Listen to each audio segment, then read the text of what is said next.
See, I want to be blessed. I don't want to be blessed. I want to be blessed to feel blessed.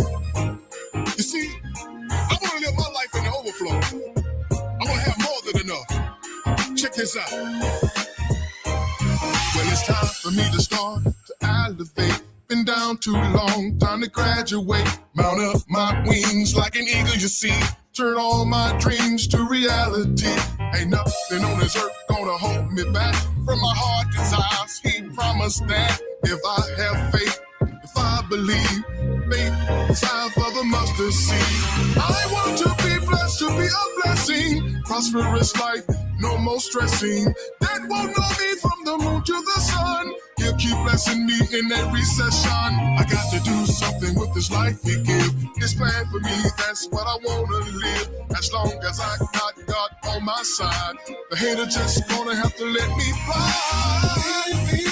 Yes, I am in the overflow. In the overflow. I'm blessed when I go. Don't you wanna live in the overflow? Living. Yes, I am in the overflow. In the overflow. I'm blessed when I go. Don't you wanna live in the overflow? Living. Oh yes, I am in the overflow. In the overflow. I'm blessed when I go.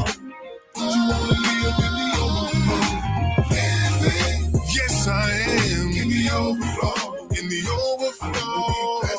I'm blessed when I go. Don't you wanna live in the overflow? See, we got to speak that thing into existence. Because it gonna happen. You gotta believe it. In your heart, and in your mind, and in your soul. So you gotta repeat this after me. See what you say, so you can say what you heard. I wanna be living. I gotta be living. And I'm gonna live. Come on, you repeat after me. Come on, say. I wanna be living. I gotta be living. And I'm gonna live. I wanna be living. I got to be living. And I'm gonna live. Come on, speak this thing into existence. Let's go. I wanna be living. I gotta be living. And I'm gonna live. I wanna be living. Oh, now y'all got it. Your blessings is on the way. Blessed when I come, blessed when I go. Don't you wanna live in the overflow? Living. I want heaven in the overflow. Right here on earth. Blessed when I come, blessed when I go. Don't you wanna live in the overflow? Overflow. Hey, in the overflow. Blessed when I come, blessed when I come. Don't you wanna live blessed when I go? Hey, who want to be living in the overflow? I know y'all want to be. Who don't want to be living in the overflow, man? That means you got more than enough. I got enough to give you something. That's what I want to be, living in the overflow. And welcome to Overflow, the Everyday People Show. The show where folks like who? Me and you, your mama and your cousin too. Get to come on and just chop it up.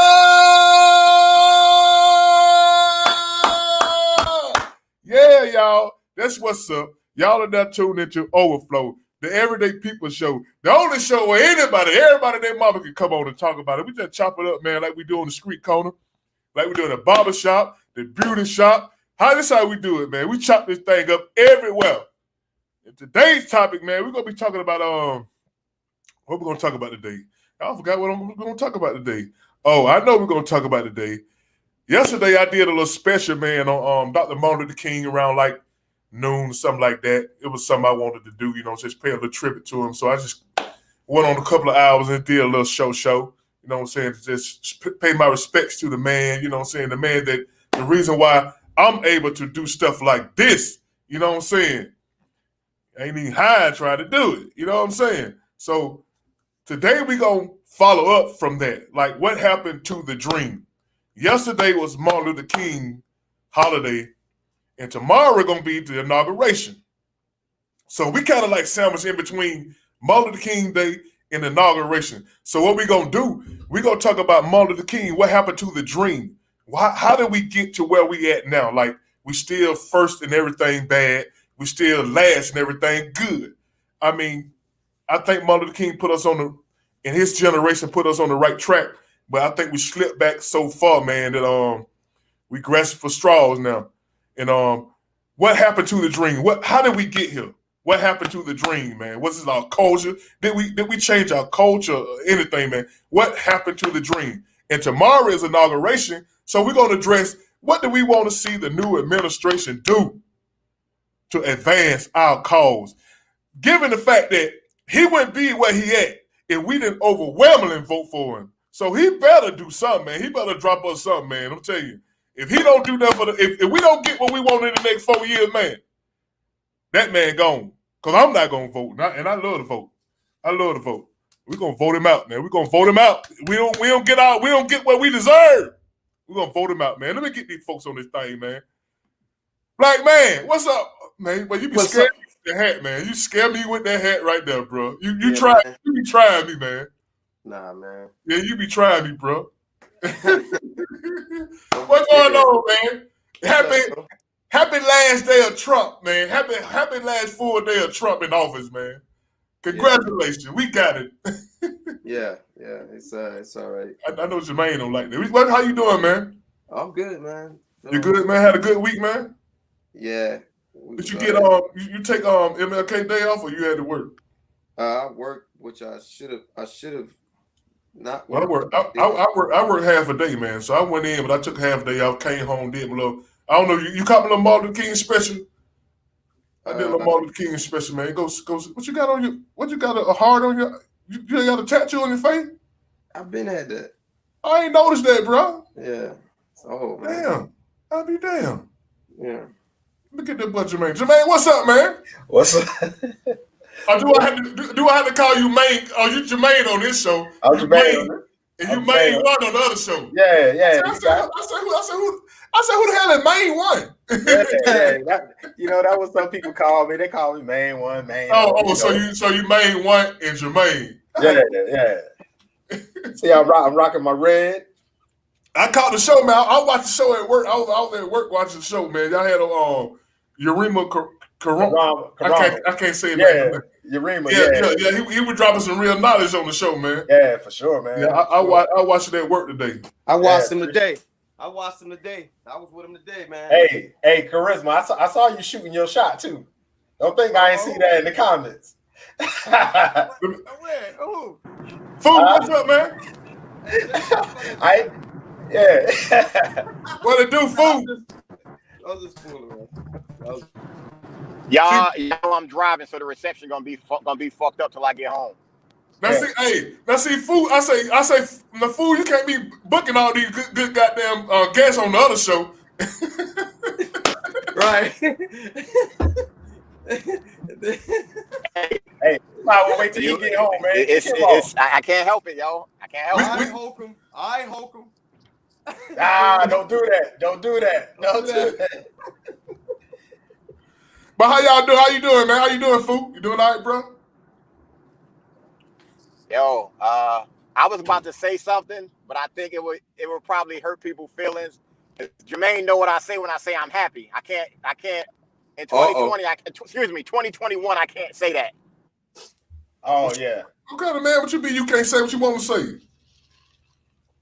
What you want to say, fool? Then you got everybody mad at because you won't say it. Yo, this what I want to say. Robert, you and my cousin that's on Facebook. I don't know if he watching, but man, y'all got y'all last check today, or y'all getting it tomorrow? Say what now? Y'all got y'all last check today, or tomorrow? Y'all getting it tomorrow? What last check? Y'all last check from Trump, because y'all ain't gonna be able to talk about him after tomorrow. what y'all gonna talk about? Oh, he ain't going nowhere, man. that fool ain't gonna go nowhere, man. Hey, y'all ain't gonna have no reason to talk about him though. Let me get that boy Dro on him, man. Dro, what it do, bro? Yo, what's up? What's up? What's up? Bro, What's up? What's up? That's my dude. What's going on? Hey, man, I spent $5 more, got me a better camera, a better light. I mean, I should be looking, kind of like... You look light-skinned now, man. Yeah, man, I'm going to be in the house when y'all feel niggas, man. I got the darkest one now. I need to light mine up a little bit. Yeah, I need to turn some lights on. I got this real deal. I see Jermaine. He got the new show. He'll upgrade. He got the headphones and everything now. Yeah, got little headphones, a little sound. Yeah, you know? Yeah. You know what I mean? I did have the headphones. You know what I'm saying? Now I'm on these little things here, man. You know, I'm doing a little something. Hey, y'all, you asked old girl. You told old girl I asked about it, right? Who are you talking to? I'm talking to you, Jermaine. Oh no. What a name, Ja? Jay, yeah. I put in the word for you. I put the word in for you. Put in the word for you, man. Tell her just say, hey, man. You know what I'm saying? Ain't like that. You know what I'm saying? I didn't want to say, hey, man. Okay. She probably on. She said she was gonna be watching. She probably on. Oh, she would tell she need to come. She can come online then. You know what I'm saying? Tell her she can do 2 shows. Let me see what she doing. Hey, but check this out though, man. Yesterday I did a little show about Martin Luther King. I played a couple of his speeches and then did a little something. But what back in those days, man, it seemed like we had so much unity and we were just so tight-fisted and we knew what we wanted. And after Martin Luther King was assassinated, it seemed like everything kind of like started going downhill for us, man. And for the life of me, what y'all think happened to? What happened to us, man?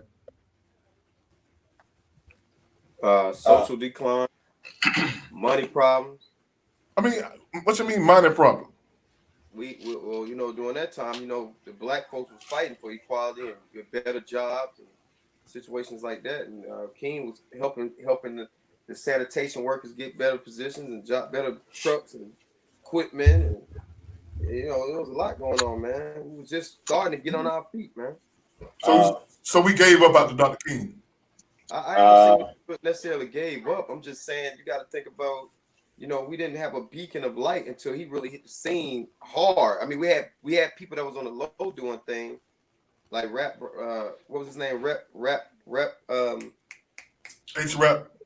Yeah, him. H-Rap Brown. H-Rap Brown. You talking about the Black Panther movement?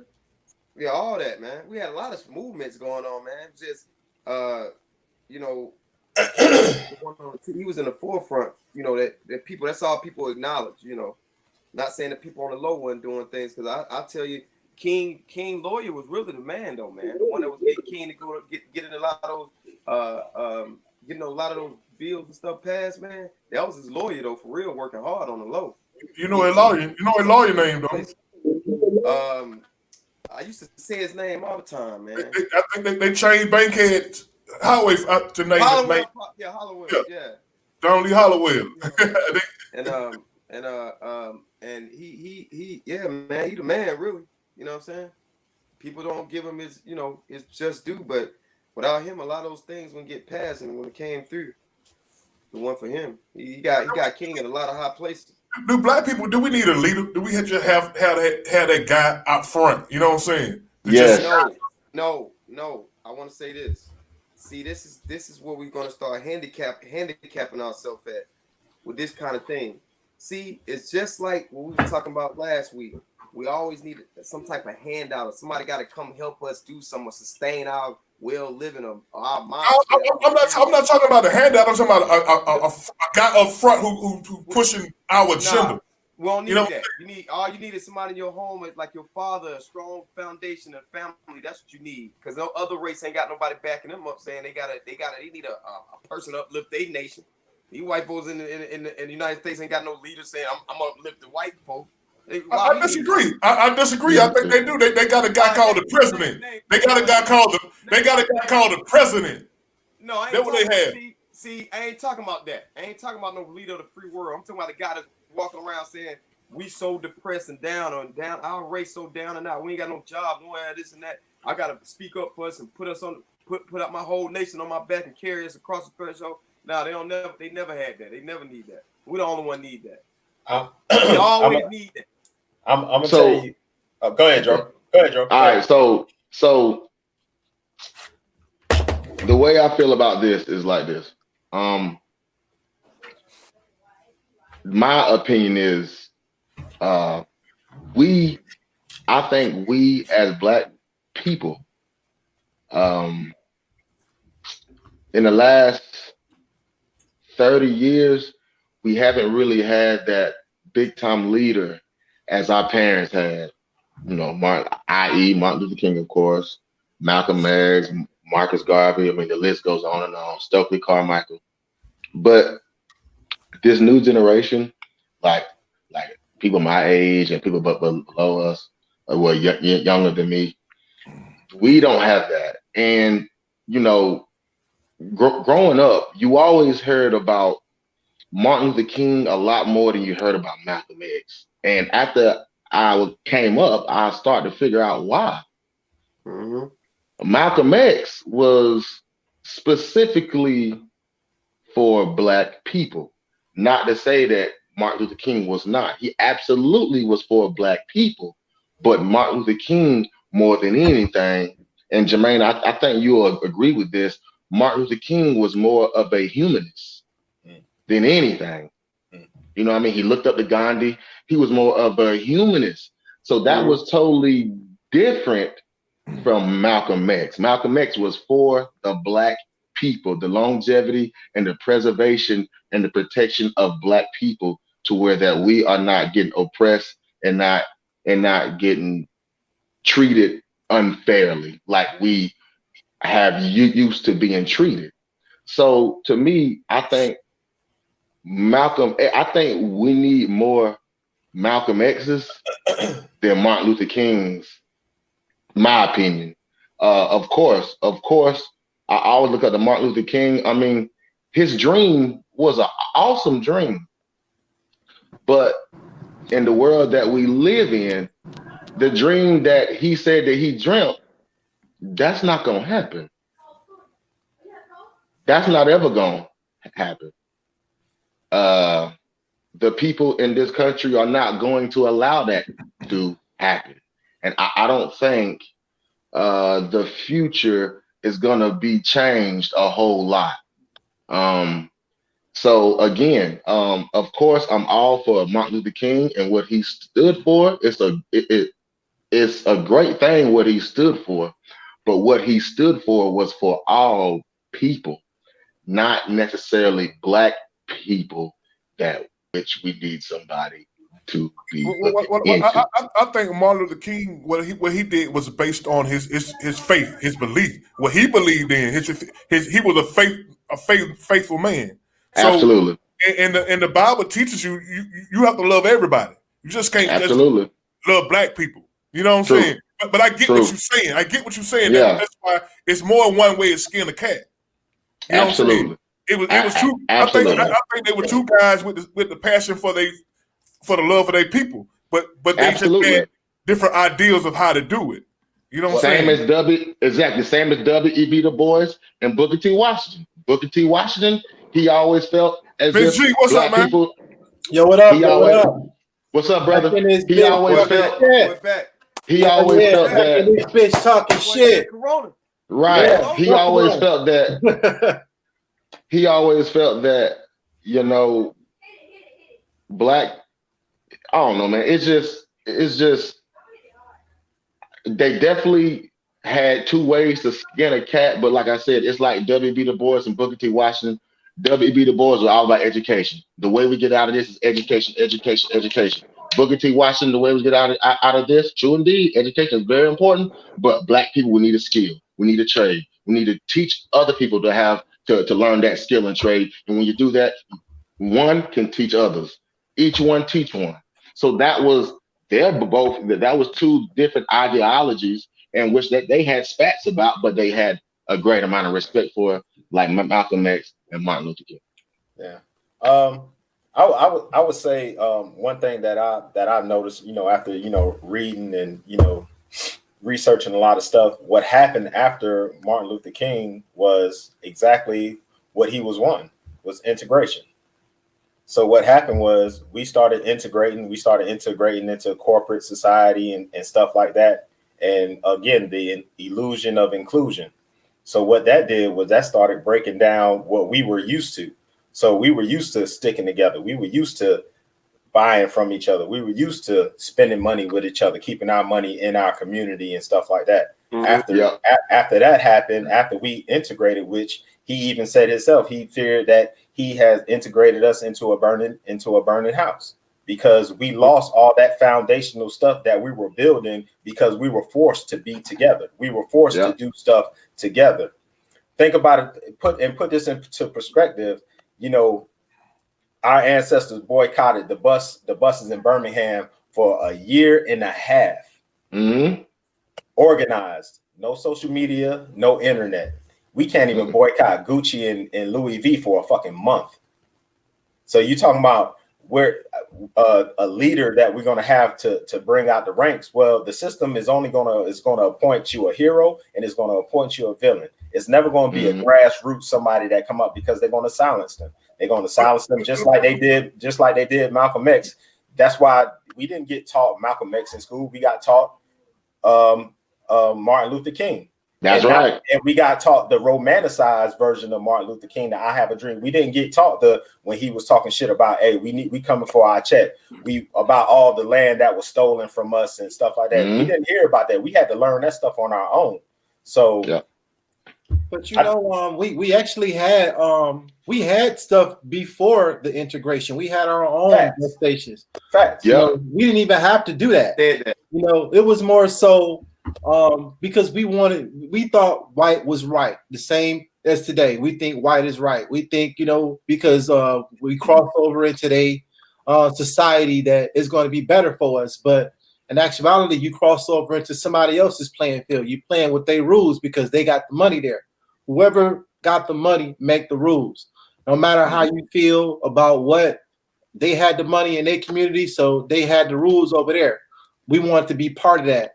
And in the meantime of doing that, when we crossed over to them, we lost our shit. We turned our backs on our communities. We turned our backs on our hotels, on our establishments, on our cab stations, because we thought, because we was getting treatment from white folks and spending our money with white folks, that we was somehow accepted.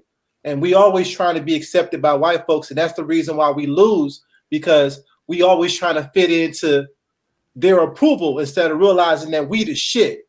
We had love for ourselves, real love for ourselves. We wouldn't give a shit about how they feel about us. We'll work on ourselves. We wouldn't allow nobody to tell us that we ain't shit. We wouldn't allow nobody to tell us that we can't open up no buildings.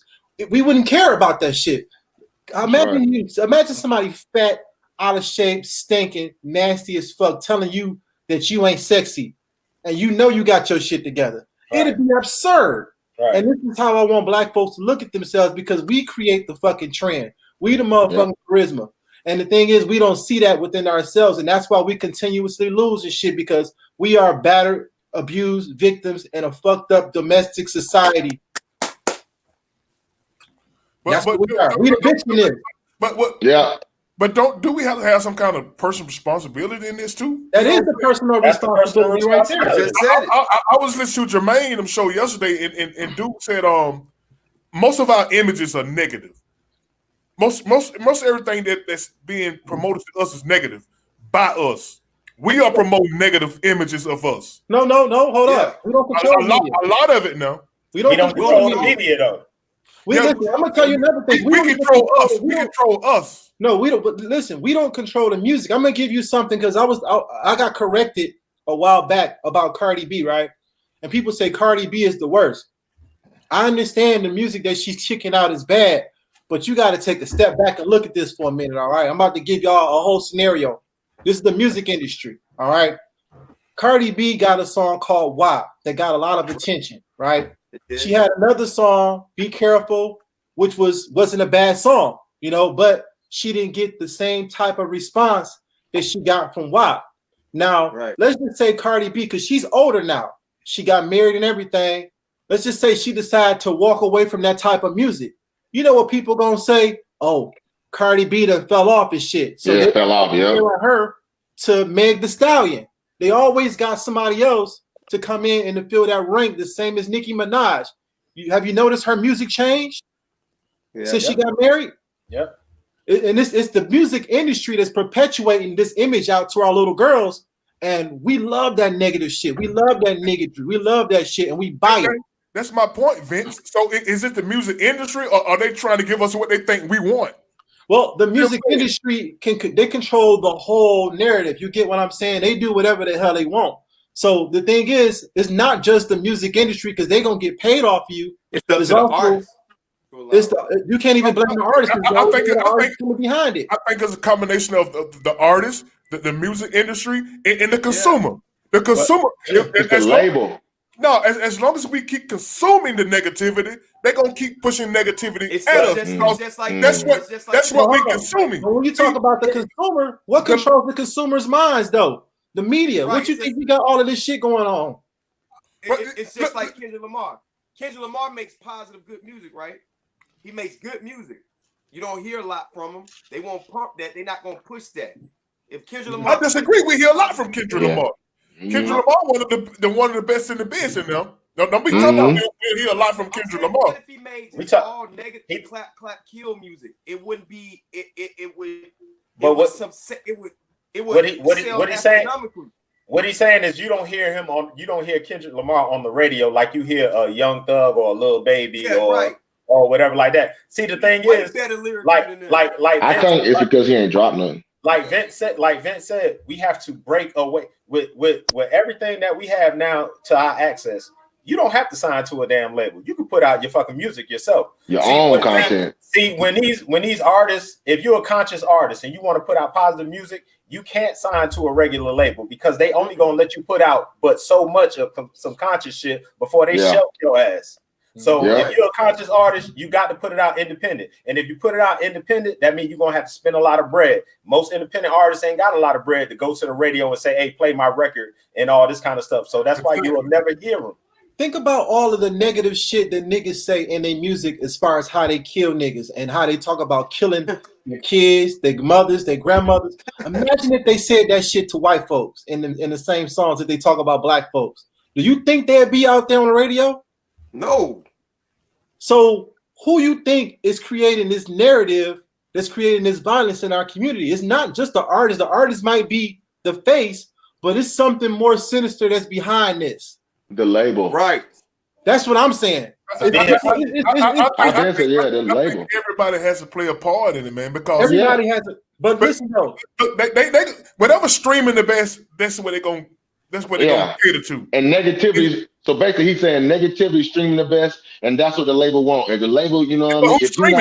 Who's streaming it? If you're not like extremely lyrical, like Cuz said, Kendrick Lamar, like he's extremely lyrical, so he gonna have his fans regardless. So what he's saying is, if you're not extremely lyrical, and if you're not a lyricist, and people don't know you for being a lyricist, if you're not kicking that motherfucking ignorant shit, the label ain't fucking with you because the ignorant shit is what's selling. Is that what you're saying? Missing my point though. My point is this: what if the same rappers was talking this madness about homosexuals?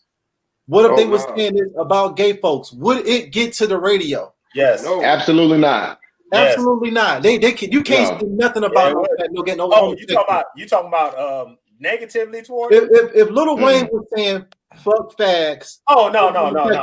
So why is it okay for them to say that about black folks? But if he was saying, oh, I love men, or I want I'm gonna be my daughter to be a transgender or something like that, it'll get played. It'd be no fine. It sure would. Why is that okay to be played on the radio when homosexuals are protected? But if a homosexual say something negative toward himself, then it's cool. Right. These artists are saying negative things about themselves. And then they'll say, oh, I'm just rapping about what I see in my community. You know, that's how NWA got it. Really, NWA really kicked it off. Like Dave Chappelle say. Yeah, gangster rap. With a gangster rap. And it's sold. And we bought it. Let's be honest about it, man. We listen to it like in religious.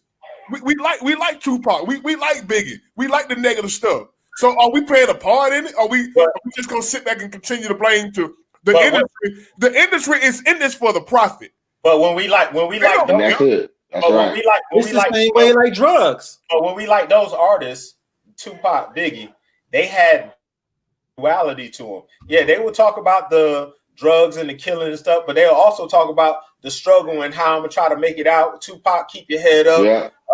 You know, they had it was balanced. But now these artists don't have no balance. It's all shoot 'em up, guns, drugs, bitches.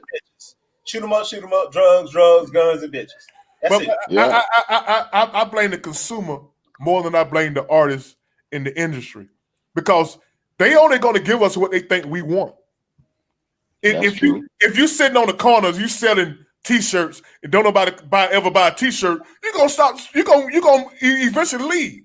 But it ain't selling. But like Vince say, the artist. I think we make an excuse. I think we blaming the artists in the industry because we don't want to take responsibility for what we consuming. But like Vince said, the artist is going to be the artist. It's going to be those execs telling him, "Hey, yo, you remember that song that you made that was talking about you? Hey, that thing spun like 3 million times. And it made a lot of money. We need another one of those." A lot of money. And he might be saying in the background, "Man, I got this record that's talking about building a community and stuff like that. No. We need this right here. This what we need. Or that ain't coming out." Do you blame them? Yeah. Do you blame them? Do I blame the artists? Do you blame the industry? Because they in it to make a profit. No, I don't blame. They don't give a rat's ass about the artist. But that's why we got to. Once that artist stop making profit, they cut him loose anyway. They don't need him no more. Hey, but let me bring. Then we gonna say he fell off. Hey, let me bring this back. I think we got outside of the dream, because I don't think Dr. King was talking about rapping and record label. Let me bring it back kind of full circle to what happened to the dream. Another part that I think happened to the dream was we started getting these sellout politicians. They started propping up all these bootlit politicians. Because you think about it, in 1964 we had 103 elected black officials. Mm-hmm. In 1992 we ended up having like 8,000 from that time. So we ended up 8,000 black elected officials. The unemployment rate went up. Unemployment percentage went up. The black poverty line went up. Right. So it's like, we got all these. What time? We got all from 64 to 92. This is in Dr. Claus Anderson's White Wealth, Black Labor White Wealth book. You can find it in this book. But also what happened to our political affiliations at that time? Where did we change from? We changed from Republican to Democrat. All right. And then it was Reaganomics. Reaganomics was in the 80s. We talking about the 60s going to the 70s. Right. I understand what y'all saying. I was talking about moving forward. We talking about the feminist movement. We talking about the destruction of the black household, the family structure. Right. We talking about attacking the churches. We talking about heroin. This is before crack. We talking about exploitation. We talking about media infusing pimps. We talking about the entertainment industry, Jimi Hendrix and the heroin, because we want to be that. Right. Our music has been weaponized against us. The media has been weaponized against us. You take the man out of the household, you lose that leadership. Our whole position as men is to be the buffer between the woman and the child. That's what your position is as a man. You're supposed to always be looking to make yourself stronger as a man and always searching for knowledge so that you can empower your family. That's what your position is as a man. So when you take that man away, you got a woman that's there that's trying to do both roles. Mm-hmm. Trying to do both roles. She's still a woman, but now she has to have a masculine demeanor about her. Mm-hmm. That is messed up. Or to that point, she has to prop up her older son to be the man of the house. Her son now you 13 and your mama telling you the man of the house. It happened to me. You automatically become your mother's boyfriend, her husband, her king. It's the man in the house. He's 13 years old. He don't even know shit. Right. How you gonna be the man in the house? And that's one of the stuff about our community. I wish my mom would have let me be the man of the house. My mom and Hey, by man, the way, bitch, man, how you doing, man? You know, my mother said I was the man of the house, man, and with having that told to me, that put me in a position where, because I was the oldest out of 5, I was selling dope at 14 all the way to 18. I was too young for a handout, and too young for a handout and too young for a job. So I had to do what I had to do because I was getting eviction notice on my door every fucking month. My mother was a lunch lady and shit. So she wasn't making a lot of money. So if she wasn't making a lot of money, you the oldest, you a young man, you looking like a man, you got to do what you got to do to take care of your family. It's a lot of guys out here that sell dope. They don't want to sell dope, but you got to, but at the same time, as a man, a young man, you kind of feel mad about the decisions that your mother made because you ain't have to be in that position. So it all goes back to us being men and having that leadership and really leading our families. This is what's going on right now. We don't have that leadership and that structure. Yeah. Our families are the ones that are going to be the ones to suffer. Fuck that feminism shit. Because that shit don't mean nothing. That is some weakest shit. When I see a woman on Instagram posting with her kid without her man, that's a fucking disgrace. Because you did not make them by yourself. When I go to family reunions and family get-togethers, where the men at? Think about that. You might have. You know what I noticed, Vince? I'm glad you said that. It's women I know, even at my job, security women. These security women, that they got those kind of jobs. I noticed that it's one that she's always having a problem with trying to find a man first. First off. The other thing is, I noticed I look at her sometimes. Some of her photos, she always dressing her son, a little son, like she dressed him like he a drug dealer. She want her son to look like she dressed him up really mature for his age, and the way his statue. Now she try to tell him to take his photos and how he got to carry himself. She want that man. She really want a guy like her. She want her. It's like she's like a damn son.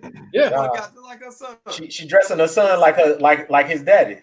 That's the man she attracted to. She attracted to something like a drug dealer type dude. I noticed she does that a lot too. But we saw the decline. We saw the decline in the family when they implemented the welfare system. Oh yeah, I think what was that? FDR gave us. Yeah, FDR. The welfare center system, and where they said if the man's in the house, you ain't getting it. So what that tell the woman? Shit, you can't be here, dude, because I got to get this check. I ain't trying to get no job.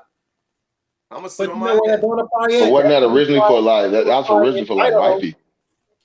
That don't apply in Idaho. You know what they got in Idaho? Mormons. And you know they can have as many kids as they want. It's all based around their religion. That don't apply out there at all. So they getting all this welfare. But Mormons look out for their family and their colonies. They work. Yeah, but the government is still paying them though. Right. The government is still paying for them kids. And they look out for that because it's a Christian-based society. They can have fucking 14 kids. Yeah, they don't use cars. And the government got to pay for it. Yeah. They don't use cars. They don't use electricity.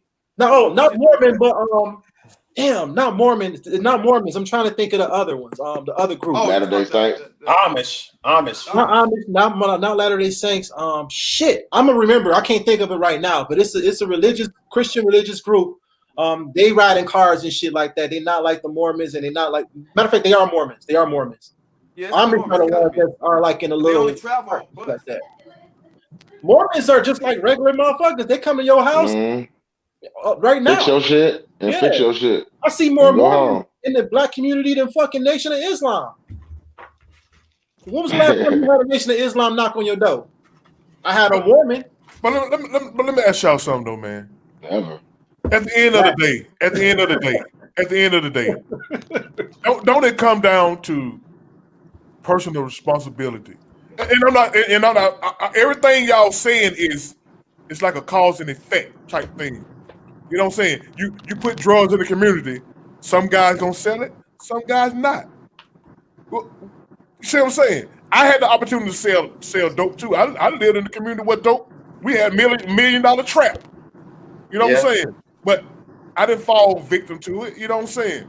I had my mama. First of all, my mom would have kicked my ass if I caught me out there. but at the end of the day, isn't it a choice, man? I mean, Yeah, life's about choices. Personal responsibility That's right. plays a part in it. Absolutely. Yeah, life is about choices and decisions. So to me, I think in order for us to move forward, we gonna have to look at ourselves and say, hey, look, they did that, but I didn't have to follow that. You know what I'm saying? I mean, just because they put drugs in my community, I didn't have to accept it. But Robert, you're looking at it too granular, because Vince gave a perfect analysis. At 13 years old, he was hoisted into this position where he had no other option. At 13, you can't get no job, and you can't walk around and say, "Hey, man, you think you can loan me $150 or $200 to help me with my rent?" Ain't nobody doing that. Well, I mean, at 13, you can get a job at 13. You got to have a worker's permit, because I had to do that. But go ahead, brother. That's not no real job, man. Oh shit, I was working at Little Caesars. But even in that, you had to have your parents to sign for. Yeah, it. she had to sign. Yeah, she had to sign. So if his mom ain't around, she working all the time. Right.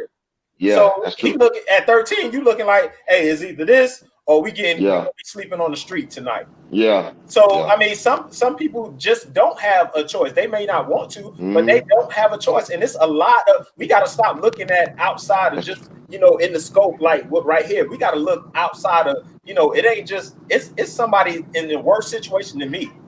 And that's 10 times worse than me. And that's how we got to start looking at things. We got to stop looking at things in such a small scope, because it's bigger than that. You know what I'm saying? Yeah. You may have said, hey, I got a choice. I ain't making that choice. Because you may have had that opportunity. You might get kicked out on the street with your 4 siblings and your moms. This is why I always talk about the importance of men and manhood. Like, you gotta have men in the household. You gotta bring black men in the household. It's nothing more important than a black man. Every culture values they man. You can never win nothing. A good black man. A positive black man. Because a lot of people got black men in the household, but they. Hold on. Those aren't men. Just like manhood and womanhood, those are titles. You have to earn that. That's my point. You got to specify what you're talking about. It's different between a man and a man, not a male. Yeah. That's why I say a man, not a male. You got to dig between your legs. That makes you a male. But if you're a man, you can take care of your household. You got responsibility. You got principles about yourself. You love your woman, and you got morals. And you're able to bring positive energy to your household as well as the people around you. That's a man. You don't even have to have money based around that to be a man. You have to be a man. Period. That's right. There's a lot of guys out here that got more money than you. There's always going to be somebody that say, I got this, that, and the other. But he have absolutely no fucking principles. He has nothing to stand on. He's nothing but a male. And he's a joke. But when a man walk in the room, he automatically commands respect, and respect from other men. You can see a man when you're around a man. And you embrace a man. I embrace men all the time. What up, bro? What up, brother? Give him dap. Yeah. I love to see a man with his family. I'm with my daughter all the time.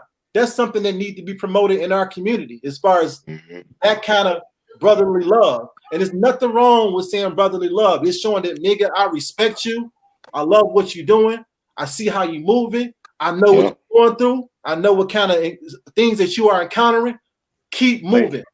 Keep that shit going all the time. Yeah, keep that shit going. That's what we need. We need that kind of love. It ain't no homosexual shit. It ain't no competition or nothing, man. It's just all about, I want you to win. I want you to take care of your family. Because I know how hard it can be to find a job. I know how hard it can be when you go and you a straight man and you go around all these white people and shit, and you got to put on a act that you're not even this person. I know how hard it is when you are overlooked because they got gay men, they got Asian men, they got Hispanic men in front of you and women in front of you. I know how it is when you in a household and your woman make more money than you, and you trying to leave. So this is the stuff that black men got to really look at, and this is why when I see black men, I'm giving them props, because don't nobody care about us, don't nobody love us. So we got to start loving ourselves. And Vince, bro, I'm so glad you said that, man. People, I get attacked. You be on my page, I get attacked. I'm getting attacked today. I put a post up there about them damn tattoos. The women got dream catchers on their ass. It was totally disrespectful. They've been attacking me all day. But what How you see it? How you get to see it? I'm Let's go down, baby.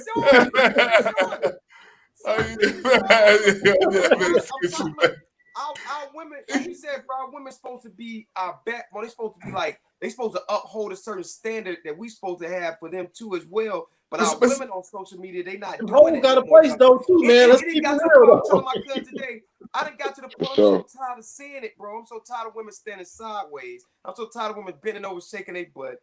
I'm so tired of women showing their ass. I'm so tired of it, though. It's no joy in that no more. It's no joy for the hunt. It's no like camaraderie. It's no like, oh, I mean, you it's like you get spoon fed that every day. It's almost like you trapped in the matrix. Like they put an IV in you and they just suck it. They just shooting it in you every day. So let me ask you. So now let me ask you something. If a woman is watching this show, what you think she's thinking now? What you saying that? What you mean? What you thinking? And so you have to uplift. Sometimes you just can't beat people down. You have to uplift. I'm gonna let you finish. I'm saying, but you started. You just beat you beating down right now. You know what I'm saying? Down.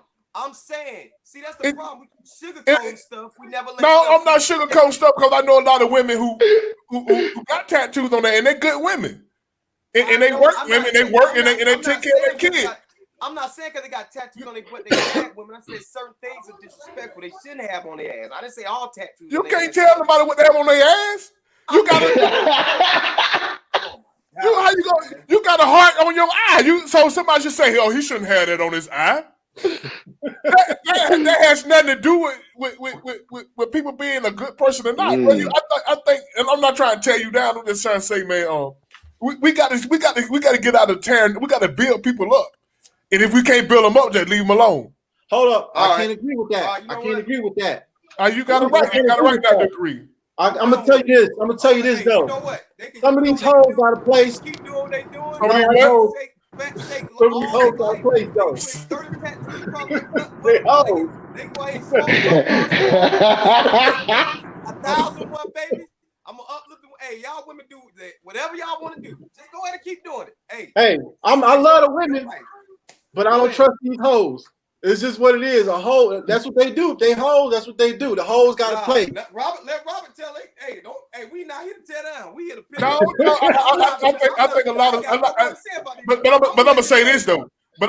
I think a lot of women was put in situations to where they had to fend for themselves. Because here we go again. The guys won't take personal responsibility.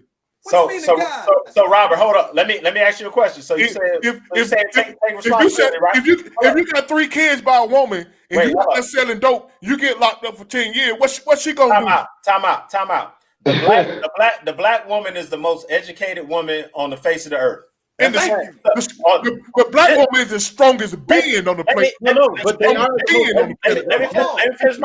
ain't gonna dog my black women out. Now, y'all ain't gonna let y'all dog my black women out. I have not said a word. The black woman is the most educated woman on the face of this earth. That's statistically a fact. That's a fact. And the strongest. Let me finish, bro. You can't compare. Well, she ain't got no choice but to go start a fans only page and go be a stripper because she got plenty of damn choices. You talking about a 13-year-old selling drugs and a grown woman starting a fans only page shaking her ass. That you can't compare the two. So no, you damn sure got a goddamn choice whether you want to start a fans only damn page to make some damn money. You can go get your grown ass a fucking damn job with your education. I said this last week. But I don't think there's black women overwhelmingly. I just think those women. I think those women y'all talking about are just get the attention because y'all watching. But we talking about the ones that the ones that don't apply. It don't apply to them. Just like when we say bitches, we not saying all women are bitches. If it don't apply to you, then don't worry about it. Just like when they say niggas ain't shit, I don't take offense to that because I know I'm shit. So that shit don't bother me. So I know let me ask y'all. Let me ask y'all this. Let me get you the personal responsibility part. Any of them politicians, any of them okay, women, straight up with a heart on my eye. Okay, let me ask you this though. Let me ask you this: when you see those women twerking on your page, do you delete them? No, because I don't follow. See what I'm saying? What? Do you delete them? When you see a girl tweaking on your page, the big booty, you gonna watch. I'm gonna watch that shit. Okay, so I'm gonna watch that shit. I'm gonna watch that. So you are contributing to her demise. No. We gotta let these hoes be hoes, man. Rob, crazy. Let these hoes be hoes. Hey, Dro, I'm not keeping it real, Dro. I'm trying to keep it real, man. So y'all ain't gonna dog my black women out like that. I'm not. Listen, I love black women. I'm not calling them women, man. You stop calling them women because you messing up the game right now. You messing up the game. You better stop calling them women because they not women. Those are hoes. Let the hoes be hoes. Stop calling them women. Hey, hoe need love too, man. Exactly. Y'all be playing around, man. Y'all know these hoes ain't for everybody. These hoes is for the streets. So stop playing.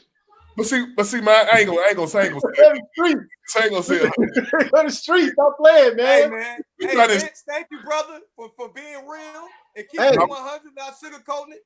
Because we gotta try to. We gotta try to. These hoes is for the streets, man. That's what. Listen, it's just like. I used to be like you, Robert. I used to when you got fuck boys, like, yeah.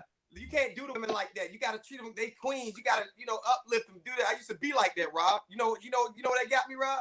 It got me nowhere. It got me back. Nowhere. You keep calling them women, Rob. That's the wrong thing. They're not women. You just keep ending up with the wrong woman, man. So look, I got a question for y'all. They're not women. There was a hoe. I got a question for the panel. Going back to what we on. I got a question. Niggas then. Look what it's the girl said. It's just what but it look, is. But look though, y'all. But look though, I got a star. This a heart. First off, don't mean I got a lot of. Oh damn! I'm not even a convicted felon. Go ahead, Drew. All right, so look. All right, so the question is this. So this is a question, you know what I mean, for everybody. Like, do my research. So, I mean, we all know what Dr. King said in "I Have a Dream" speech. And do you think that what he dreamt is possible? Man, fuck a dream. You need a plan. Don't be honest. I just asked a question. I'm be honest. I think it already had come to fruition. It's just you gonna always have people fighting against what's right. You know what I'm saying? We got to keep. See, the fight never ends, man. And I think we supposed to obtain something and okay, it's all hunky dory. The fight is never. The struggle is never over. Never. The problem with the next generation, we're not fighting like he fought. We're not willing to lay down our lives for our people, like Dr. King, like Malcolm X. People, I'm getting out there on the limb. I know people gonna hate me for fight for my people, but hey, look, this gonna cost me my life. What up, fool? Yeah. Go ahead. I want to see fool. What you got to say, fool? I'm gonna unmute him. You got to stand up. I've been waiting to hear him talk all day. Yeah. This nigga to get home. He been getting home for the last hour. He out here going to Sandy Springs. Ooh, a long drive. You gotta unmute yourself. Where you at, fool? Yeah, go ahead, fool. Unmute yourself. Hold on, okay. We can't hear you, brother. Keep trying to unmute him. Hold on. Yeah, he trying to unmute him or whatever. I'm trying to unmute. But yeah, like I said earlier, man, you know, like my mom's, you know what I mean, her age, you know, she's 65, her age, you know what I mean, they had like some real-time leaders. I do think that we would progress at a higher rate if we did have a leader. Bro, like I truly believe that. Not to say that one person would just be everything, because of course that's not what I'm saying.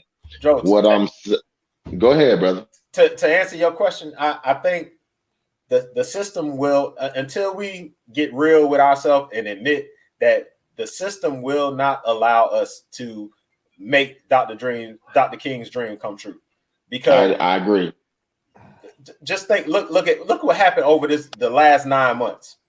we had marches, we had white people, black people, all in the streets, all together. And then the system will do something to make it to bring up the race shit.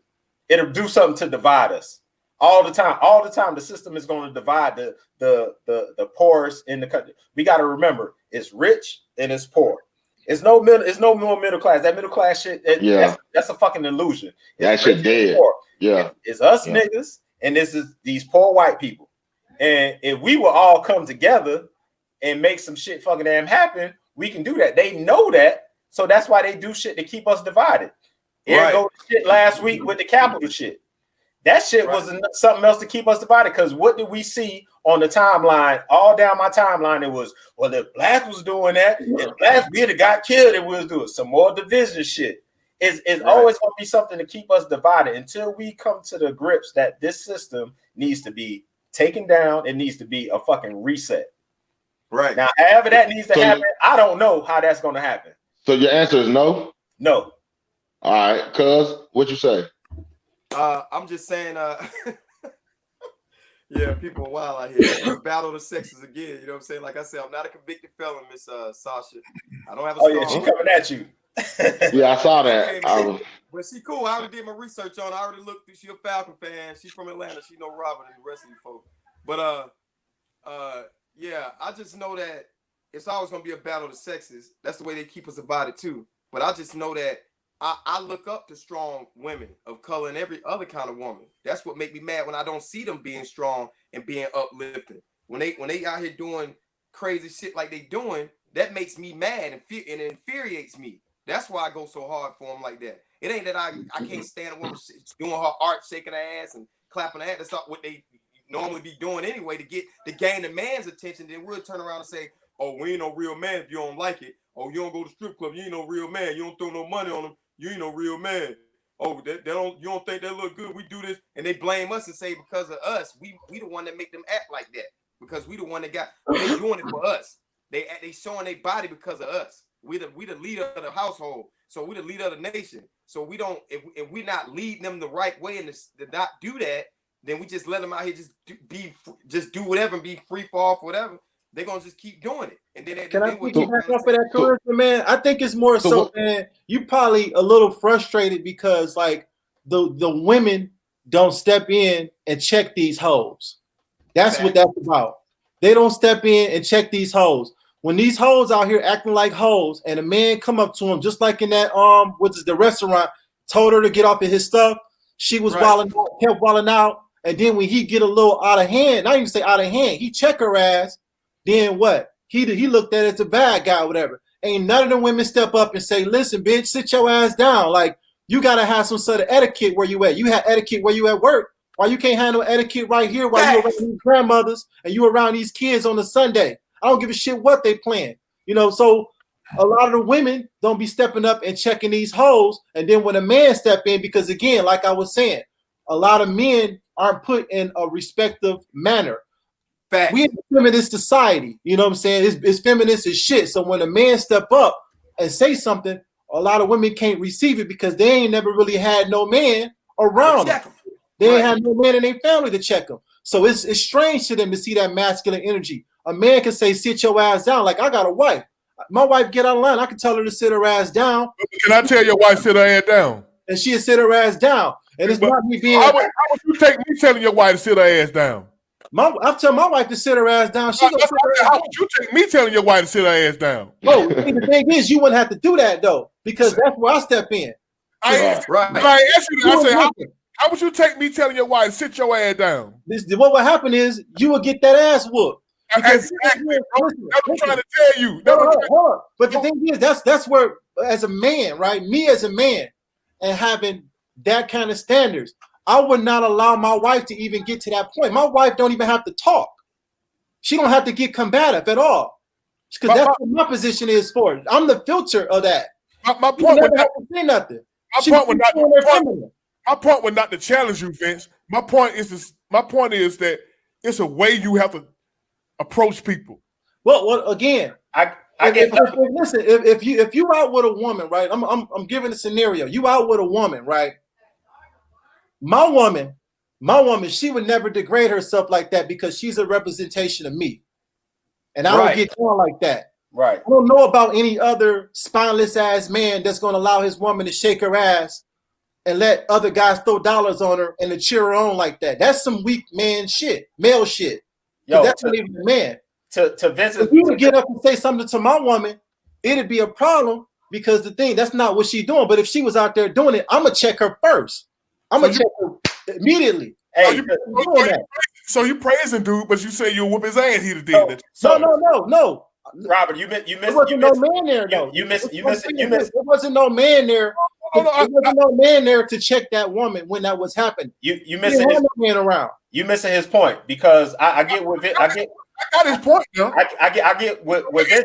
It's the way it has to be done. But what Vince is saying, when you leave, when you and your woman step out of the house, she already knows how to act.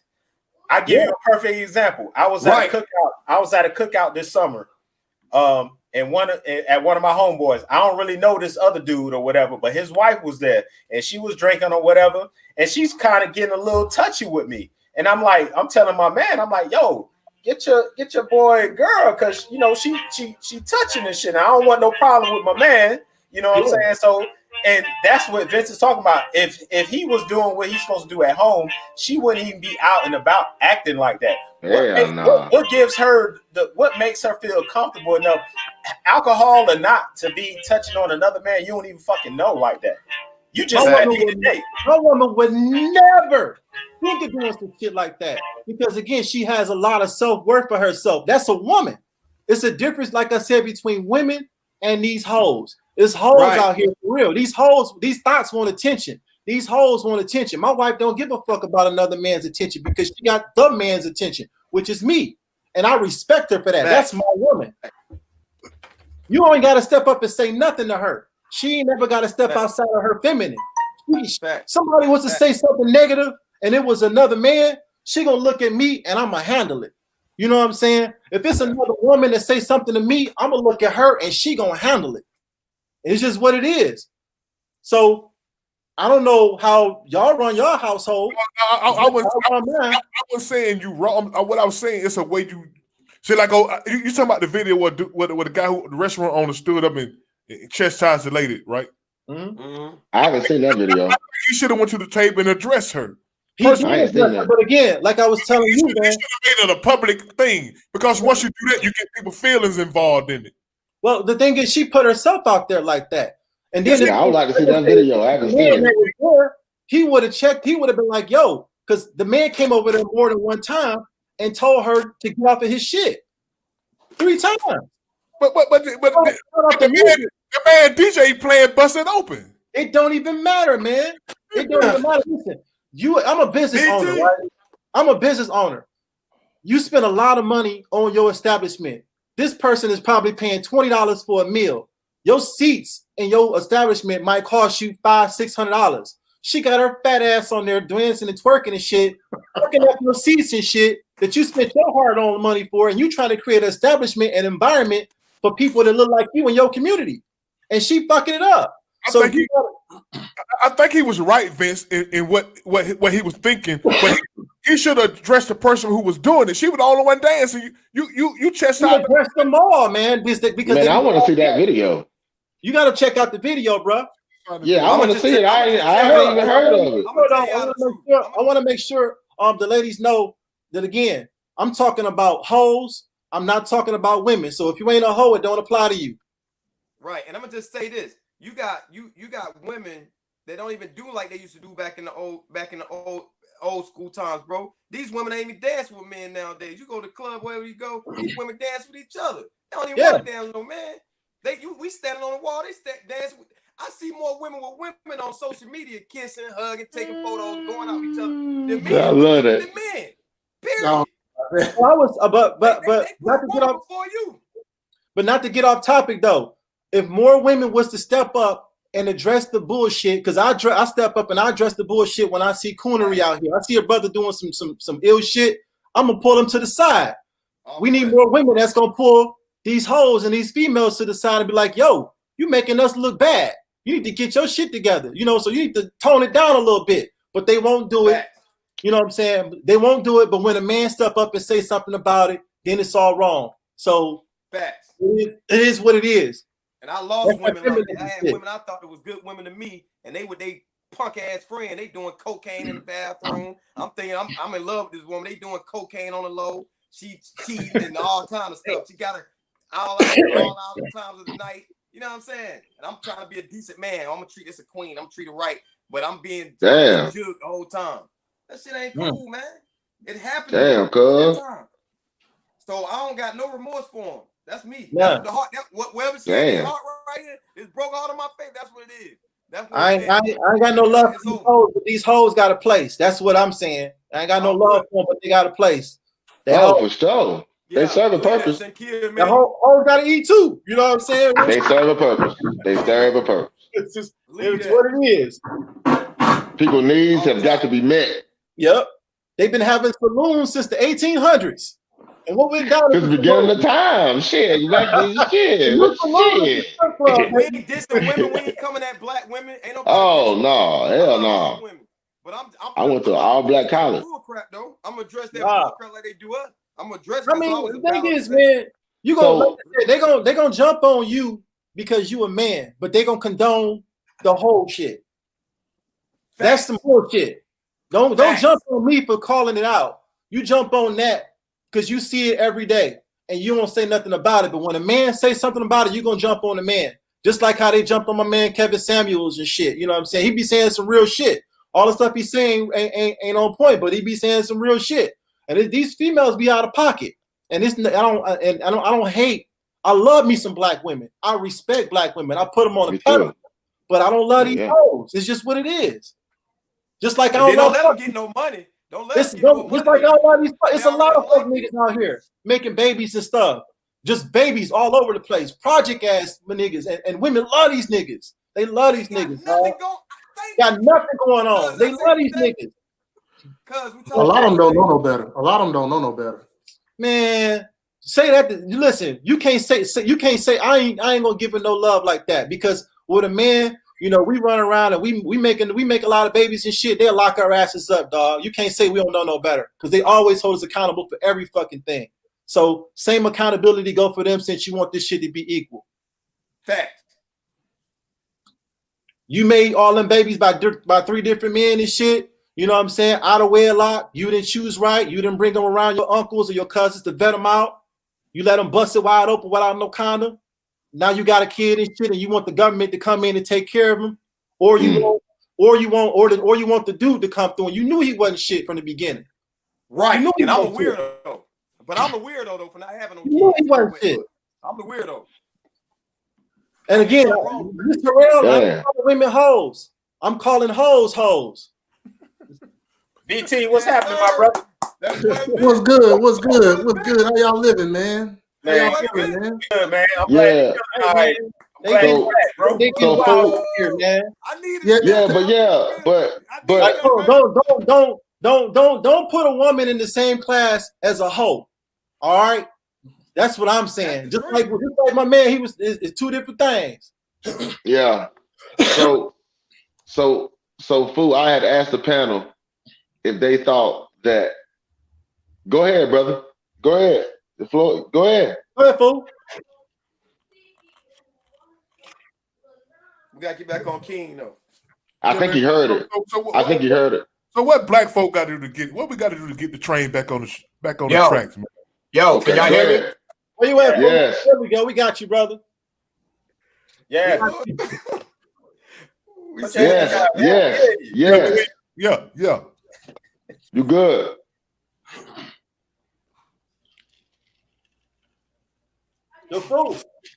Yo, Fu. So what has to be done to get us back on the track? All right. We got to start loving each other, man. Outside of all of these leaders that we had, man, you know, the one thing that we had during that Black Power movement is we loved everything black. We loved our big nose. We loved our nappy heads. We loved our black women. You know, Black pride. We had that. You know what I'm saying? Yeah. And we thought we was superior. We felt that shit. And we another thing about it is that we love to get information. we love to incite ourselves with knowledge. We would have debates off of fucking knowledge, not just off of politics and shit that you see on TV. It's about smartest. That was how pimps used to get down. You know, I had uncles that was pimps. They was like distinguished guys. They wasn't like just somebody in the street that was just trying to get a woman with a weak mind. These was guys that was intellects, and they would debate each other off the intellectual. Now, brothers don't do that. They don't value knowledge. They don't see the love within themselves. You know, we don't see the love in ourselves. And once we get back to that root right there, everything else will come naturally. You ain't got to worry about making no money, because when you the shit, you're going to make that money. You ain't got to worry about what the outside world think of you, because when you the shit, you don't give a fuck about what they think about you. And it ain't about praying. It ain't about nothing except getting back to loving black folks. That's all we need right black there. Pride. Get back to love and black pride and walking and talking that shit. We ain't talking about just I definitely agree with that. We talking about products, all that shit. I definitely agree with that. We gotta be programmed. We gotta deprogram, man. That white man did a job on us for over 400 years. I mean, but what he brainwashed us to make us think that we weren't as good as white folks. You know, he brainwashed us. That's why when integration happened, we left black businesses and went to white businesses, and the black businesses, they perished. I mean, because there's something ingrained in us of thinking that, you know, buying groceries from the white man is better than buying groceries from the black man. I mean, that was instilled in us, that was whipped into us. So man, we gotta deprogram that, unlearn that, and get back to us and working in the black community and not looking for hookups, not looking for discounts. And when we stunt instead of stunting at the Louis store, stunt at the black owned store. You know what I'm saying? When we show off our stuff that we got, show off our black owned stuff and promote that stuff. You see what I'm saying? That's what we got to do. It starts at the top though. It starts economically. Killer Mike got the right plan with the Greenwood. It starts there. We need banks to lend money to black businesses and black homeowners in the black community. And, that's where it's gonna. It starts from there, and it trickles down, and that's the key. That's the key. We're gonna have to pool our resources together to make that happen. Go ahead, Fool. You working good, Fool? Fool, go ahead. You got the floor. Fool, you up? We can hear you. Here's the thing. I got to say this again because I don't know what's going on with this reception because I'm actually home now. It's the same like it was when I was driving. Can y'all hear me clearly? Yeah. Yes. Okay. It's 6 other dudes on this podcast right now. All of y'all have seen the movie The Longest Yard, right? Yeah. Yes. Everybody seen that movie? Whether it's the old one, the original, or the one with both of them. Okay. Do y'all realize that movie symbolizes us as a society and what's going on in the country and the world, especially this country? Number one, you got a game that's being played. You got the prisoners, that's us. And you got the damn guards, which is the system. It's a rigged game. And the only way we gonna win the game is if we take that shit. Straight up. And more people gotta realize that. The game is the game. The game is the game. Straight up. You can't get around that. So it's us as a people, we have to take what's rightfully ours because nobody's going to give us shit because that's all we get is they give us consistent shit. Period. So how we take it? About a welfare program. I don't give a fuck about none of all that other shit because bottom line is we allow them to go ahead and give it to us and we accept it, which is the problem. We so used to not having shit when we get a little bit of shit, we cool with it. No.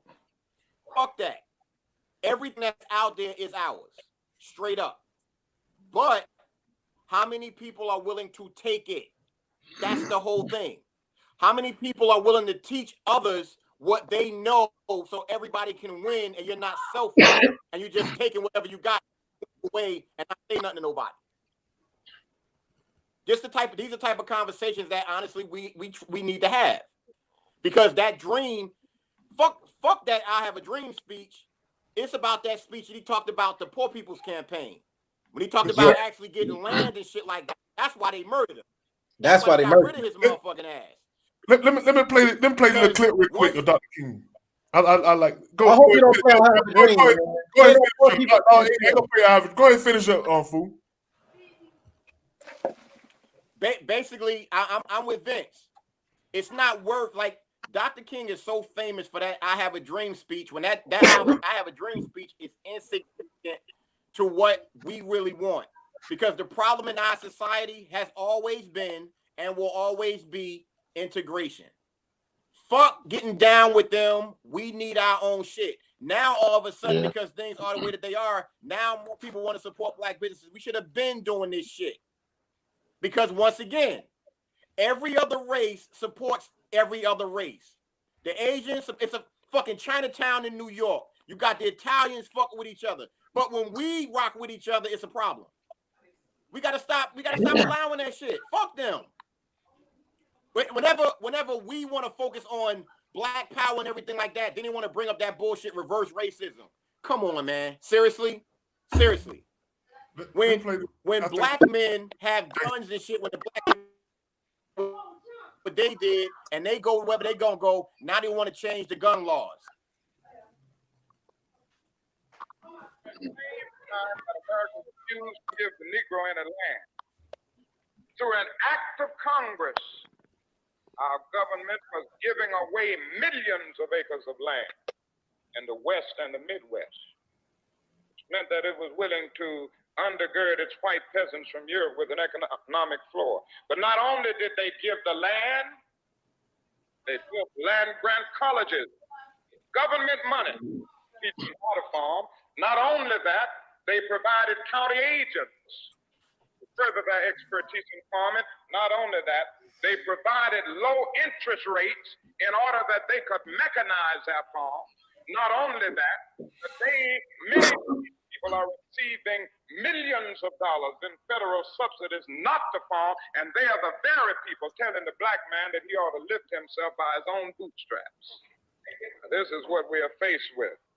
And this is a reality. Now, when we come to Washington in this campaign, we are coming to get our check. I thought it was a gangster right there. We come to get our check. But what you saw was an evolution of a man's ideals. So right. you saw because he always talked about that was phase 2 of the civil rights movement, the economics. So we have to change. When's the last time you looked in the mirror and reevaluated your ideals of what you were brought up on, what you learned when you was a kid, as a teenager? When's the last time you reevaluated those ideas and those beliefs? We have to reevaluate as people what our beliefs and our ideals are.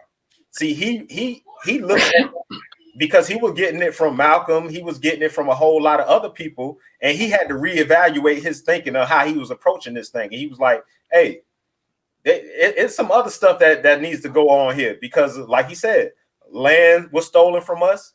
They were look at the Civil Rights Act of 1866. That's where it started, when they started giving out all these land grants, and they started with all these Europeans coming over, and they said, oh, here you go, here goes some land, here goes some money, here go this, here go that, and we sitting here being subjugated, and we have remained subjugated, and then we again subjugated on the Democratic plantation. And just to piggyback off of you, Jermaine, because everything that you saying is out of Dr. Claus Anderson, Black Labor, White Wealth. Same thing that Dr. King just said. A lot of these people that they gave that land over to, they still have that land to this day. Mm-hmm. We're talking about generational wealth. Generational wealth. We're talking, that's over about 100 years ago. Generational wealth.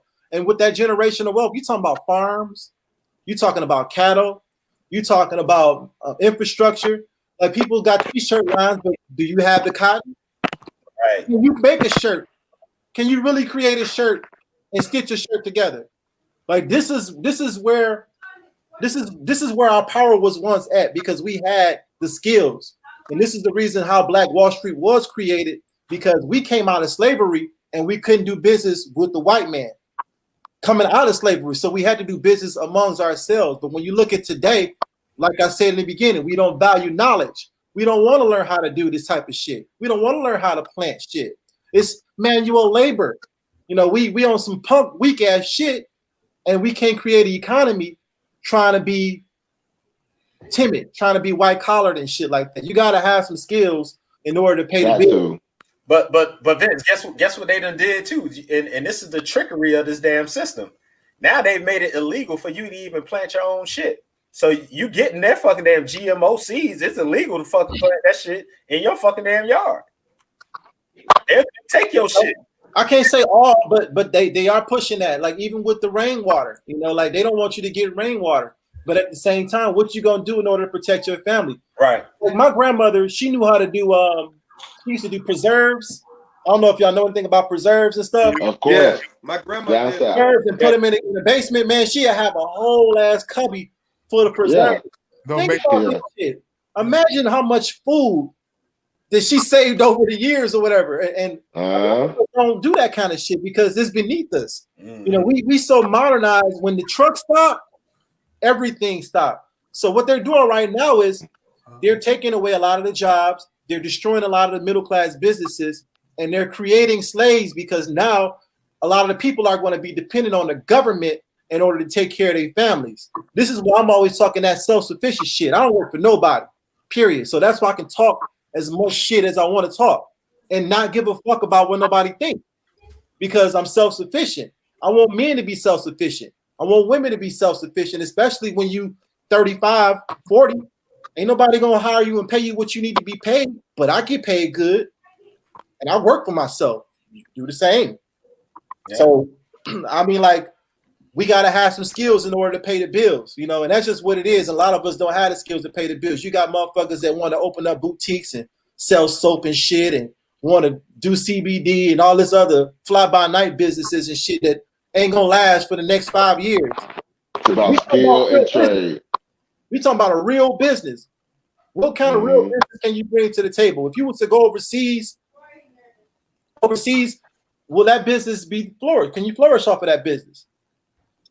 You probably can't. So you need to sit back, humble yourself, and learn some new shit. A lot of us need to learn some new shit. That's right. Yeah. Goes back to what I was talking about Booker T. Washington. He always spoke about you got to have a skill in the trade, and you need to teach, and you need to teach your community so your community can progress and flourish. Yep. But in order to do that, you got to have you're going to have resources, and you're going to have capital, and we're not going to bypass that without getting reparations. We cannot not talk about the discussion about reparations. I get it. Yeah, fuck the handout from the government, but goddamn, we are owed that. Okay, you're right on cue then. American right on cue then, Jermaine. The next time. Old reparations. I don't give a damn what nobody else says. Ain't nobody else came to this country and endured what we had to endure. Our ancestors had to endure it. Let me rephrase that. No other immigrant has come over here and had to be subservient for 400 years, 400 plus years. None. Well, they're gonna segue us into the next discussion. I'm glad you said reparation because the vice president is the one who I think she brought that bill to the floor. Did she? Hold on. She brought reparation bill to the floor. Yeah. She's one of the biggest supporters of reparation. No, did she bring that to the floor now? No, when she was in the Senate, she did. Oh, you gonna have to pull that up, brother. You gonna have to pull that up, brother. I'll try to pull it up. I gotta see this. Listen, if she did bring that to the floor, you know what that was for. Because I saw an interview with her when she said she ain't doing shit specifically for black people. I heard that too. That contradicts anything she talking about reparations. And as far as the Biden administration for the black agenda, the blacks haven't created an agenda for him to do anything for. That's true too. I mean, I see what he just did with he just stopped the school thing. Yeah, the student loans. Oh yeah, it's not just for black folks. That's for he didn't stop the student loans. Yeah, he initially came out and said they were going to cancel him completely. Now he's backed up a little bit, and he's like up to $10,000. When y'all hear Right. when y'all say y'all want politicians to do stuff for black folks, what specifically are y'all talking about? Because how can you legislate something just to black people? The same way you can legislate stuff just for LGBTQ community, the same way you can legislate shit for the Jewish Holocaust survivors. All right, give me a specific example. I just gave you two. No. How can you legislate something to black people? What do you reparations? mean? Two. Right? No. Okay. All right. I understand reparations, but like, all right, who gets reparations? Like if you filled out a census and you filled out black or African American or whatever, your ass get motherfucking damn reparations. That's simple. All right. What if you're black, but you were born and raised in your ancestors? They're all from Puerto Rico. They not classified as black. They classified as white. Exactly. They classify themselves as white. Are you serious? Yeah. No. Even Africans. They classify as white. How can Africans because they're the pure bloodline. They're not mixed. They classified as white. They still got their last name. They still got their real name. So somebody like Harry Belafonte. So they classify as white? They classify them as white. Yep. Yeah. They classify them. You can be an Egyptian over here, Arab. They classify them as white. Really? And this is why for years the perception of black is only 13% of the population has been perpetuated, because everybody else that comes over here is classified as white most of the time. Yep, that's facts. Look it up. And we still got our names. Our names. All right. Anytime you fill out a survey or something, it says black or African American. Okay. It doesn't say. All right. I never put African American because I'm not African American. I never seen black or African American. I've just seen black and African American. That was on one. You only have no. Any job application, any type of federal thing. Black or what is your race? Black or African American, and then it say, and then they'll ask you non-Latino. Yeah. They get tricky on them motherfuckers. They do. They get tricky on. Yeah. Them. All right. So let's say somebody, like that was born in like Jamaica, and they're here now. So do they get reparations? Fuck no. Hell no. Hold on. Okay. Are you gonna be born from Jamaica and get reparations in America? From America. Yeah. Nah. Yeah. But one question I did want to know too. He's under British rule.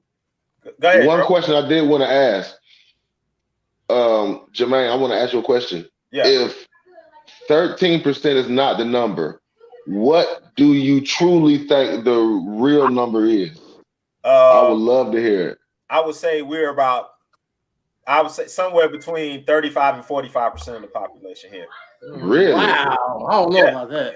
Yeah. I don't think so. Okay. I mean, it could be. But that's your opinion. That's your opinion, and I respect it. You know what I mean? That's your opinion. I respect that. Because you come out in the continent of the United States. In the continent of the United States, you think about it. They've been telling us we've been 13% of the population since the damn 60s. Yeah, since the 40s. So you telling me we ain't been having fucking damn babies and shit like that? Come on, man. No, that's true. That's true, but that's very true. But we also have one of the highest abortion rates too. I mean, black people average 2,000 abortions. Black people average and the lowest mortality rate. That's true. Black people average 2,000 abortions a day. That's how. Let me give y'all a scenario.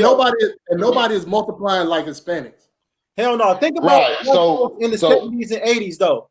We had big families. We had 5 and up. Think about now. You only have 1 or 2 kids, or even 3 at the most. Yeah, I'm the only child. A lot of us back in the days, they had big families, 7 or 8. That's true. It ain't like that no more. 13, right, you're right. So when you look at now, our numbers are actually kind of declining. And then when you look at black folks, we not really going outside of the city. We're not going somewhere in the country where real white clan heads are at. We not doing that shit, man. We are most of us are in the city or even in the suburbs, not too far from the city. So I don't think it's that many of us compared to white America. Okay. So Vance, what's your opinion on that? What percentage would you say? Say, what do we really want from the politicians? What do we really want from them? You talking about what I think we should have? Yeah. Oh, a fucking check, most definitely. And besides the check, a lot of some mental health facilities, our own schools, our own motherfucking land, our own security, banks, right? Banks, yeah, all the things that we really need in order so that we can be able to compete. Who gets that? Only ADOS people? People that are African descendants of slaves? Only ADOS. It'd be just for them. It'll be just for them because they have they have the problem. You know, they have a lot of stuff that need to be resolved within their own community or whatever. So that will be something that will be just for them, just like how Japanese have reparations just for them, just like how Jewish people have reparations just for them. Do you know that they can go back to their home off of the United States every year? Yeah, Vietnamese people, Koreans. They pay for that. I mean, it's a whole list. It's a whole list of people, man. You can't go back home to Africa. You gotta pay for a ticket. You gotta get an ancestry DNA in order to do that. But the government pay for that for them every year. All right, so we gotta be careful because it gets tricky. Does Tiger Woods get reparations? Yeah. His dad black. His dad black. Yeah. His dad was. But he ain't black. we not talking about semantics though. We talking about is your mama or daddy black? Were they born here in America? Your mother or your daddy was black, or were they born here? There's a lot of us that's been raped. You got a lot of light-skinned motherfuckers on here too. You got somebody in your bloodline that was raped. It's just what it is. You know, at the same time, was your mother and your daddy born here? But his mom's Samoan, like The Rock. Yeah, yeah. So it's not that hard as they try to make it out to be, but it's just the fact that they try to add all this fucking damn tricky shit in because they want to add in Native Americans, Jamaican descent, and all this kind of shit. And it's like, yo, hold up, y'all throwing murky in the water. If you think they're doing it on purpose, you get reparations. Either your mother or your daddy was black, you get reparations. $8. 10%. If you got 10% bloodline. 10%. 10%. Nah, that's too watered down. That's everybody's. Nah. So it should be high. If everything 10%. Well, what's the percent to be considered black? Right. What's the percent to be considered black? Isn't it like 1/16? That's what they say. That's what they say. 10% would be like this.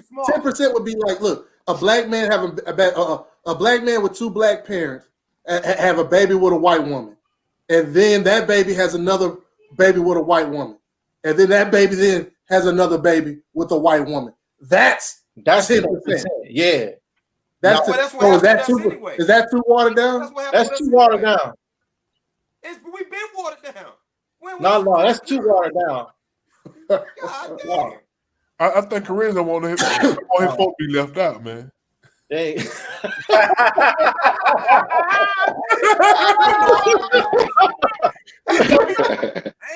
got a lot of white folks in his family, man. Hey, that's my cousin. That's my first cousin. So yeah, we from our family from the country of Georgia, bro. Like the back country of Georgia. Multicultural, man. Yeah, but you know what I mean? Our family from the blackest county in America, Hancock County, Georgia. That's where our family derived from, Georgia. Yeah, a lot of white folks. But we already know that the Biden administration ain't talking about no damn reparations. So hell no. But here's the thing though. He overwhelmingly won with our vote. We got to hold his feet to the fire. Hey, I don't got to hold for shit because I ain't vote for his ass. But guess what? Well, your guy out there. Well, your guy out the race. Your guy landed tomorrow. Do y'all think Biden owes reparations? What? Y'all think Biden owes us reparations? No, he doesn't. He don't owe us reparations. We owe ourselves to hold his feet to the fire since he got our vote. But since he's the captain of the damn ship, yeah. But I tell you what, though, man, you know, going back to listen to that speech that he spoke back in the 80s, whatever it was. And, you know, I mean, I was born in 1981, so I was real young. You know what I'm saying? So I asked my mom about this yesterday. And I was like, Mom, you know, when that happened, like, what the hell was going on back then? And she said, well, for a while, that, you know, the black community really didn't hear it. But then when we heard it, it was just so bad. And then I'm just talking like, I'm thinking in my head, if you just close your eyes and listen to that speech and put that speech towards a David Duke speech or a Klansman speech, man, that's the same speech, man. Hey. And so, and most people that I know that's my age or younger, looking at the debate, going to vote. Of course, I've always voted when I was supposed to, but I didn't feel good about voting for Biden. And I don't know that I can't speak for y'all, but people my age that I've spoken with, none of us felt good when we had to leave the voting poll for voting for Biden. Of course, we're not gonna vote for Trump, but I personally did not feel good after I left for voting for him. And everybody that I've spoken with that they felt the same thing. No, Rob, you could have voted for me. No, it really was a vote against Trump. I don't. Yeah, that's why I voted against Trump. The Democrats, we definitely have our best candidate forward, but we just want to get rid of the devil. Yeah, so, you know what I'm saying? Yeah, I understand. And I think Trump, he lost because his rhetoric and the way he carried his character. See, my mom always told me your character gonna carry you a long way. His character killed his presidency. If Trump would have just shut up 4 years, he'd have won. It shouldn't have killed his character because I don't know about y'all. I love it when the racists show me who they are. I don't like of course. Here. I don't like how unknown. I don't like the motherfucker that motherfucking face, and then they stab you in the back. So that's right. School, though. You knew school though. Your mama didn't like it though. No, my mama didn't like it. That ain't got nothing to do with new school. Yeah, but yes, it do. No, that's you not gotta understand. They grew up with they grew up with that talking. They don't like Rob, I'm gonna go on what you just said. You just said I'm new school. My grandmother taught me that, and she raised me, so I am old school. She said you want a motherfucker to show you who they are in your face. So what you just said ain't true. But you don't want your president to be that way, bro. Come on, man. But all the presidents have been that way. What difference do it make? They all motherfucking racist. It's the same shit. But he wasn't afraid to say it. But my grandpa told me the same thing. But what always strikes me is with everybody saying, you know, the lesser we had to get that devil out. So we traded the devil for another devil. See, I'm not saying that. No. Listen. I just didn't feel good. Right. But we so triggered by Trump. Well, not we. Y'all were so triggered by Trump, but y'all should have what should have been happening is being more triggered by the system that created Trump. See, I always like to get to the symptom of the problem, the root of the problem. Everybody else want to deal with aesthetics of the fucking damn problem. I want to get to the root of the problem. If my damn chest hurting, I don't want to take no damn Tums and shit. I want to go to the doctor and say, hey man, why the fuck my damn chest hurting around my damn heart? I need to find out what's going on. I need to dig deeper. See, we don't want to get down to the system that created Trump. It's white supremacy is what created Trump. No. Yes, that plays a part of it. That plays a part in it. That plays a big part of it. But we have a system of black people who voted for Democrat. We've been voting for Democrat for what, since the 60s. With 85 to 90%, we're 90% of their base. Mm-hmm. What have we gained from 60? No, we're not 85, 95% of their base. Maybe 85% of black folks or vote Democratic, but that's not 85% of Democrat. Okay, that's what he meant. That's what I meant to say. That's what he meant. Okay, we vote 85 to 95% Democrat. from 1960, whenever we started voting Democrat to now, how have we advanced? Substantially, not optics, substantially. The racial gap has risen, it's gotten wider. We don't have black CEOs, we still don't own shit. We don't own the economic, we don't own the banking system, we don't own the educational system, we don't own we're not in the judicial system, we don't own nothing. So we have more stuff back in the days than we do now. Yep. We have more stuff from the 60s than we do now. At least we didn't have no Arabs in the community in the 60s. I remember that was segregation. That was segregation. That's why. But no, we talking about after segregation. We talking about after segregation. I remember when I was younger, we had nail salons in Detroit that was black owned. This is the 90s, dude. So you can't tell me something different. We had actually brick and mortar buildings. When you go in the black community now, it looked like somebody threw a bomb in that bitch and blew it up. You got a lot of churches. All right, I have a question. A lot of churches. If from the 60s, 85% or 90% of black folks voted, let's say Republican. 65. No. Before 65, we was okay. All right. If we voted Republican, how better would our lives be today? It's the same shit. We'd be slaves. We'd be in prison. Hey, listen, let me tell you something. I'm gonna break it down for you real quick. Number one, right? What Republicans are against? Abortion, right? Okay. So if they're against abortion, right, you will have more black babies, you will have more families. Now, when you have more families, what you create? A stronger economic base, right? Because you got two incomes instead of one, right? Fact. Most babies aborted are not within wedlock. That comes from Planned Parenthood. That's the point, though, man. What I'm saying is that's what they're about. You wouldn't have this feminist movement that you see that's plaguing our community now. No Me Too movement wouldn't even be around. That shit wouldn't happen at all because I mean, old buddy told us about this on about 4 weeks ago. Old buddy from Virginia. The reason why welfare is what it is and the women's movement is because after World War II, there was a boom in children, and men were not taking care of those children. Not just black kids, but men. It was white men too. That's why. That's when welfare. Baby boomers. Fucked off. A lot of people. Can I say something? Can I say something real quick? Go ahead, brother. Rob, you said I want to be clear about something. Because when I say this, I'm about to fuck everybody up. This is about to be hilarious. Which Rob you talking about? Me or no? Talk about the man with the mic. Talk about the man with the mic. Okay. He said about like we got Trump basically based on white supremacy, whatever, blah blah blah. Right? I said that. What? Excuse me. I mean, make sure I get. What did Rob say a second ago about how Trump got elected? He said it was white supremacy. Okay. Right.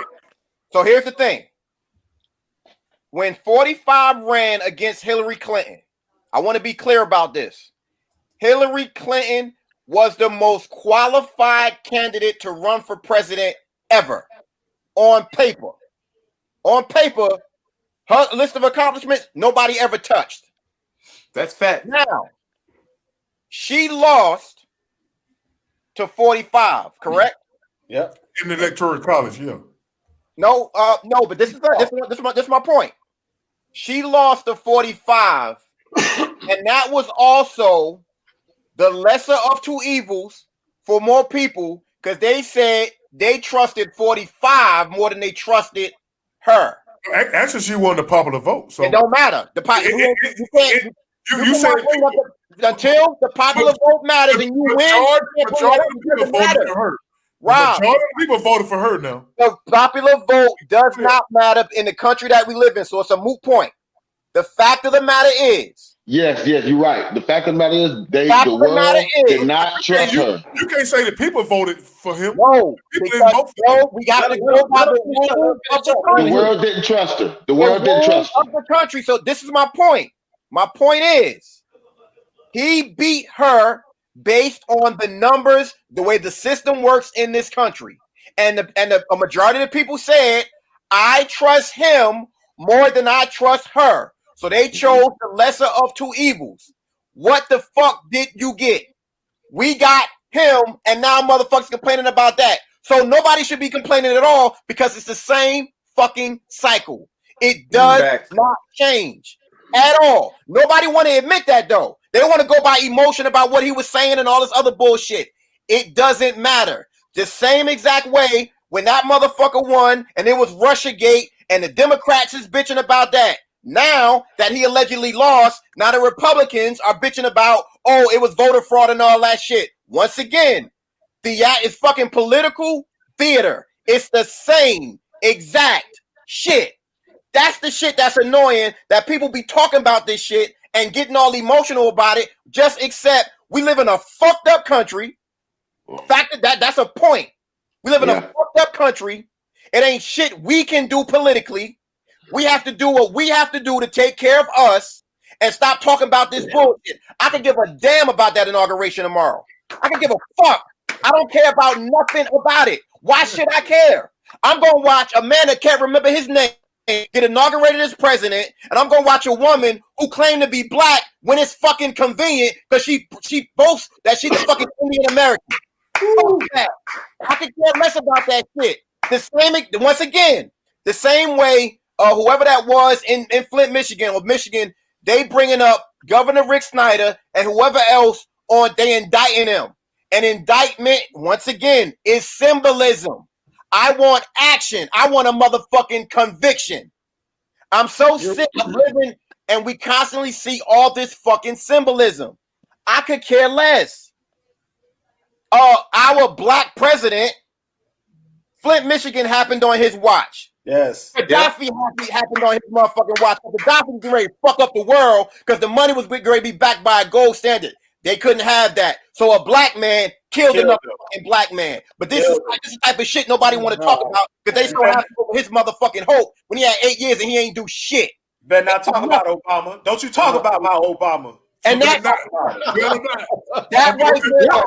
I mean, it's pointless, man, because y'all be on that y'all be on some other stuff. No, we on real. We be on some real shit. No, y'all don't be on. You don't be on real shit. So hold on, wait. You be on other shit. Obama took his raggedy ass to Flint, Michigan, and when he took his raggedy ass to Flint, Michigan, he actually asked for. It was a local issue. It was a local issue first. Wait a minute. Wait a minute. BT. Wait a minute. The one thing about being a president is that you have a bully pulpit. That's a fact, especially when it came to Obama. His monkey ass went to Flint, Michigan, did a speech in front of people, asked for a sip of water. This is a fucking video. Anybody can offer that shit. Get off of that shit. Fuck no. Hell no. Because he could have used his fucking pulpit to make sure they have fucking clean water. That's bullshit. Hey, Jay, hold up. See, this BT, I get it. I get. You always talk about no. I'm sorry. I gotta say something. Go ahead, BT. You always talk about emotional Let him rebuttal, man. Go ahead. That's pure emotional shit right there. That's pure emotional shit. You don't talk about what actually Obama did for the Flint water crisis. You don't talk about actually what he actually put into place and to actually help clean up the water system in Flint. I mean, you only talk about that sip of water shit. That's bullshit. What did he do? Oh, Tell me what he did. Tell me what he did. Tell me what he did. Yo, Vic. Tell me what he did. I got it right here. I'm gonna send Tell me what he did. Go ahead, read it. Read it, BT. Go ahead, bro. Bullshit. Nah, read it, BT. BT, read it. Go ahead, bro. Hey, let me. Yo, man, everybody deserves it. You know what I mean? They peace. You feel me? Go ahead, man. Y'all, man. Go ahead, man. I thought he was going. Hey, let me let everybody know, y'all.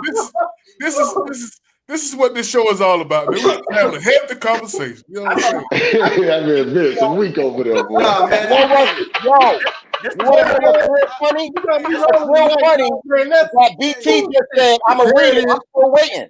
Hey, yeah. Go ahead. Let him go ahead. I'm gonna try to pull it up. Yeah, let him say his piece though. He gonna send the Rob. Hey, I'm trying to pull it up. I'm gonna sum this up. I listened to what you call it today, fool. My brother that was on there yesterday on your show, Yurima Karama. Yurima, right? He talked about Yurima Karama. He talked about the Flint, Michigan thing today. He talked about the water situation and how it's causing kids to have autism in Flint and all that, and they attack Flint water system and Washington D.C. And I understand what BT is saying, man. You know, it's like we know they did that or whatever they did or whatever. What was the purpose of them trying to destroy Flint water system because they know that Flint is a highly populated black area.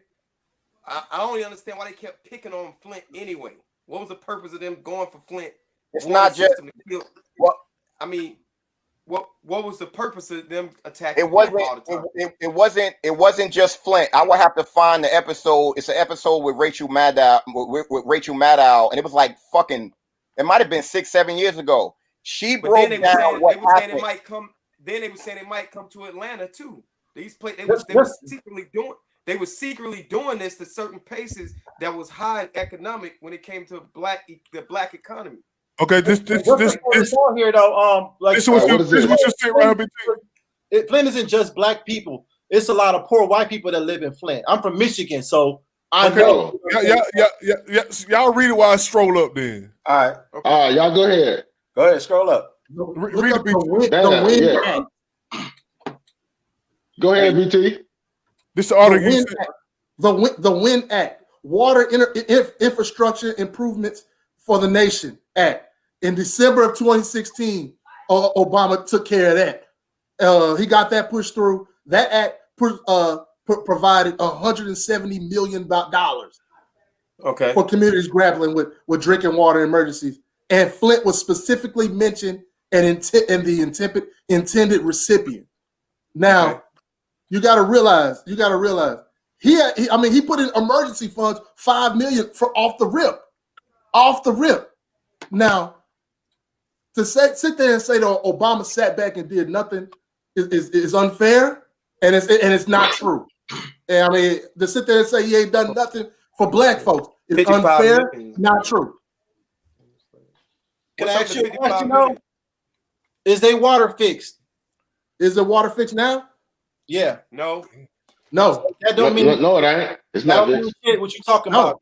Because their water's still jacked up. If we can go to fight a war, if we can go and do all this other shit for everybody else, we talking about our country, not a third world country. That was on his watch. That's the whole point. I don't care about whatever money you saying that they gave them. Where the money go? They still got problems with their pipes. These kids are still dying. That was on his watch. So you can feel how you want to feel. The fact, all right. For one thing, okay, there's local government and then there's federal government. It don't matter. Yes, it does matter. Yes, it does matter. That's not the president's job. Let me say, not the president's job when you talk to the governor. You over the governor. It's not his job until they declare until the state requests a national emergency. You remember Katrina? Y'all remember Katrina? They had to vacate the whole town, dude. All right, y'all remember Katrina? When Bush hid behind, and the Louisiana governor refused to declare Louisiana in a state of emergency, so Bush didn't send nobody down. Right.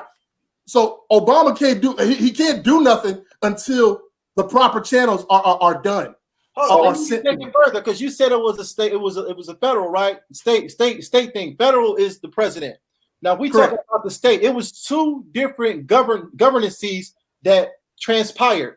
Snyder and there was another. It was one before her. Was it Jennifer Granholm? She was part of this as well.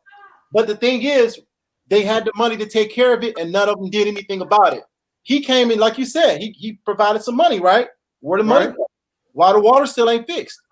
Well, I mean, what Obama ain't? He's not down there with his hands and fixing the shit himself. All he could do was allocate funds. Hey, let me say, if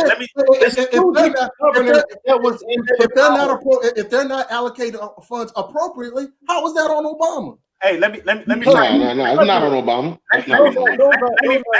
Let me frame it this way. BT, I get what you're saying. Jerome, I get what you're saying. But at the same time, we have to be able to hold our politicians accountable. I know y'all love Obama. I know y'all do. But I know some shit. I've read some shit. I researched some shit that y'all can't even believe that he's done. And I'm not even going to share it here. Man. But we talking about the Flint, Michigan situation. And you said, well, that's not his job. But what he did was go provide cover for a governor that was fucking up the water. He came there and gave a speech, and the people that the constituents of that city, of that state, that city, whatever, they were all sitting in there saying they couldn't believe he did the shit he did. Yep. They believed in Obama.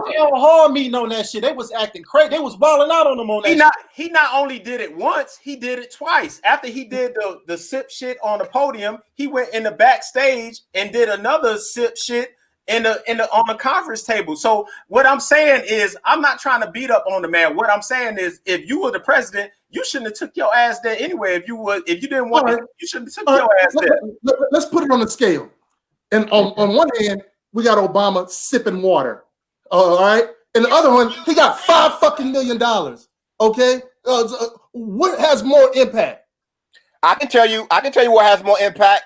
Go to the goddamn podium and say, this is a fucking national emergency.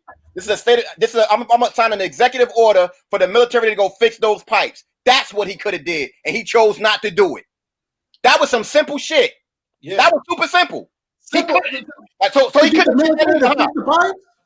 Yeah, hell fucking yeah. You know how many people? I don't think you understand how many people had to evacuate Flint. You're talking about people's homes. They had to leave their houses, dog. They couldn't leave their house. They couldn't sell it.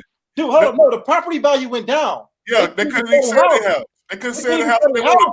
And for a while, they were still charging them. And they were still. And for a while, they were still charging them. So you can't. They was charging them niggas. You can say whatever you want. They still don't have water. Hey, man, y'all get on my Obama, man. They do part comments. Hey, man. Y'all right though. I think y'all make a good point though, man. I think he should have did more than what he did. I'm gonna say my parting shot, and my parting shot gonna lead off of that damn shit. All right, let's go. Got so emotional about that damn Obama. Cause y'all love this motherfucking damn nigga like he got damn man. Hey, man, he was inspirational, man. God, damn. He was a damn symbol. Yes, he was the first black man president and all that bullshit. Anyway, he provided cover, and we're not gonna get off of it. He provided cover for a governor, and then his henchman, Biden, had the nerve, the audacity on his campaign trail to go back to Flint, and the water still ain't fucking damn fixed, asking them for their damn votes, and they still voted for him. Ain't this some bullshit? This is the fucking damn politics that we got to get away from. You got to get away. This is not it's not a popularity contest. If they not bringing anything substance to the table, then don't vote for them. This is why we, as a black community, stay on the bottom of the totem pole, because we always voting for the popularity and fucking identity politics. We ain't never voting for somebody that actually gonna do fucking damn shit. I'm done. Hey man, that what's up? Hey man, who next? Is you my part? Yeah, my parting shot is, man, I just want to say, you know, black love, black education, black power, man. That's it. I'm out. I'm good. That what's up, Dro, man. Don't talk about, man. You know what I'm saying? Black love. One love, bro. One love. Who next, man? Parting shots. My parting shot is this, man. Hold on. Vince, man. Hey, man, I'm glad to see you, man. Good to see you doing better, man. You know what I'm saying? Much love, man. You know what I'm saying? Thank you. I just want to say, man, regardless of how everybody feel about politics, man, get out of your emotions. Get out of your emotions, because we all we got. We all we got, CMB. It don't matter if you a Democrat. It don't matter if you're a Republican. All I ask on both ends, please have some common sense. Please don't just go off of your emotions, and please have more love for yourself. You know, what I mean by love for self is this, man. Don't just go with the party or do something just because. Ask what the fuck is in it for you. Like, literally, what are they going to do for you? Be selfish about yourself. Love yourself. Have some fucking dignity. Be a fucking man. Like, What are they doing for you? You don't nobody owe you nothing except this government because you melanated and your people built this country. And right now you catching hell, and you about to really catch hell because COVID locked out and knocked out a lot of businesses. We had to 2050, now we got to 2030. 2030 black businesses will be obsolete. This is a fact.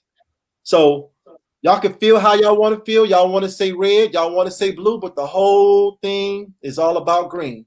And if you ain't got it, you can't do shit. You can't even buy no politicians to do anything for you. So, and like I said, I love y'all, man. You know, let's get out of our emotions, man. Let's really have a real strategic think tank and really come up with a real plan, man, instead of just hoping that somebody gonna do something for us when we ain't asked for shit. Word. One love. All right. Man. All right. Let me get mine in. All right. I'm piggyback off of Jermaine. It turns out I just did a little quick research. Okay. Obama got $80 million for Flint.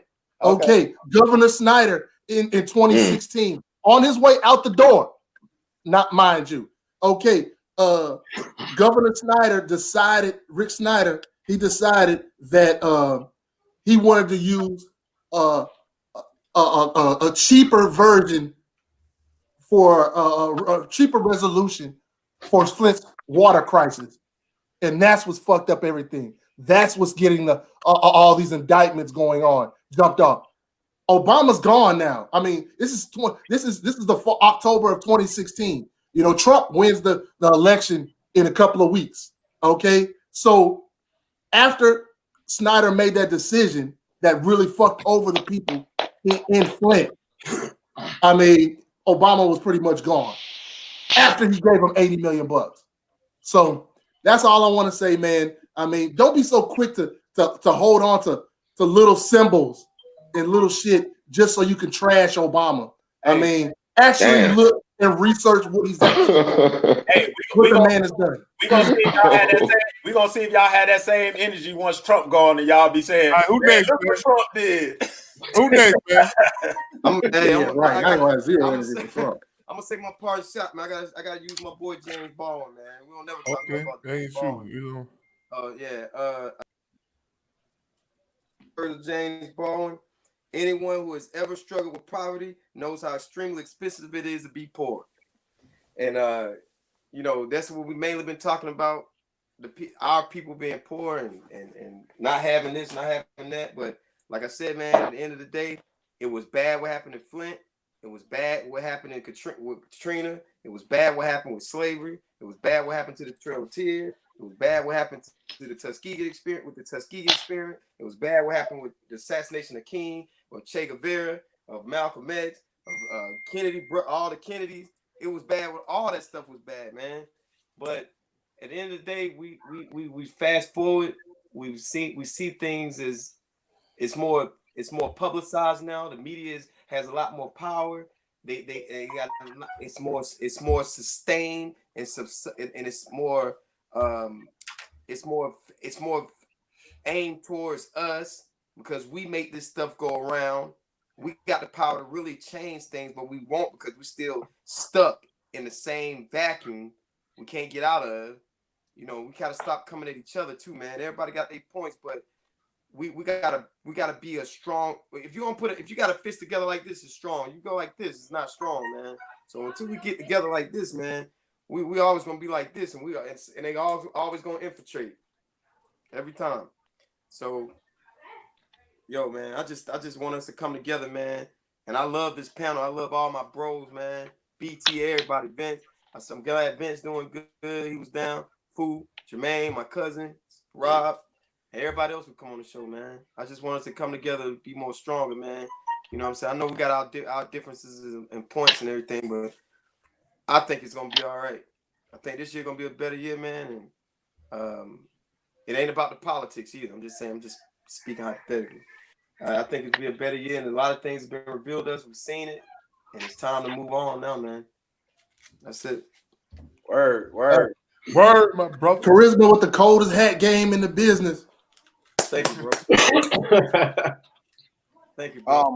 I want for anybody that ever watches the show and pays attention to everybody that's on here, the one constant that I always focus on is for people to independently think. And unfortunately, so many people are focused on CNN and motherfucking Google and the programming of Tell Live Vision and Tell Live Vision programming that they constantly spit out shit that they see instead of communicating with people who's been there, done that, and has experienced shit. Stop basically living your life off of symbolism and go off of action. Point blank, period, in the story. And that's for anybody. I made a post earlier about how nice it was, or how nice it is to breathe fresh air. Basically saying, I'm not walking outside with a fucking mask on my face. Mother Nature wants you to breathe oxygen. But that doesn't happen because people don't independently think. And I'm gonna end this by giving y'all the story that happened to me earlier today. I'm in the supermarket. An old lady walks like she's driving a little cart thing. You don't have consideration for everybody else? I was like, what you mean, ma'am? Because you don't have a mask on. I said, ma'am, you got a mask underneath your mask. How can I hurt you? That was the dumbest shit I've ever seen in my life. Once again, stop worrying about what other people are doing and focus on you. Because if the foundation is fucked up, there will be no progress. And right now, the foundation is fucking quicksand. Y'all have a good night. Fook, tell them what y'all got going on Mondays, man. Mondays, myself, Jermaine, and a young lady by the name of Jay. We have a podcast that we do Monday, 7:00. It's called Unplugged, Free Your Mind. For anybody that doesn't get that one, this ain't unplugged and people singing. This is unplugged based on the Matrix. And the objective is we want to have a guest every week, whereas we can go ahead and ask them questions. The guests can call in or they can go ahead and ask questions also. And we having fun with it. And next week's show, we're going to have a criminal defense attorney on who created a board game that teaches kids how to interact with cops. And Vince, you still there? Hold on, I'm muting him. Hold on. I'm still here. I got you. The show after that, Dr. James Smalls is the guest. Okay.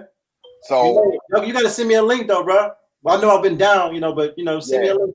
But for everybody out there, the fact of the matter is, we got to stop watching what we see on TV, and we have to be our own media. So we have to take advantage of these platforms that we have. StreamYard is amazing. We got Overflow on Tuesdays. You got my show on Mondays. You got Urema doing his. What I want for everybody to do is watch different sites, get the information that you're getting, and you do your own independent research. Get off of CNN, get off of MSNBC, get off of Fox News, and get the fuck off of Google. There's other search engines you can use besides Google, because Google is a search engine and that ain't research. Deuces. All right, man. I want to thank everybody on the panel, man, for showing up, man, contributing to the cause, man. Hey, I love all y'all, brother, man. Stay strong, man. All right, man. Y'all have good night. To everybody that tuned in and watch the fellas just chop it up, man. This is what we do every Tuesday, man, at 7:00. We just come on in and chop it up like you do it in the street, like you do it on the corner, like you do it in the bar, like you do it in the barber shop or the beauty shop. This is how we do it, y'all. And anybody, welcome to the show. If you want to come on the show, just holler at your boy, man, and you can just come on and chop it up with us. You know what I'm saying? But listen, black folk, we got to stay strong. We got to keep fighting. The struggle continues. The struggle continues. And I guarantee you, man, things going to get better, man. We're going to keep chopping it up. Peace. Better days are coming. Better days are coming.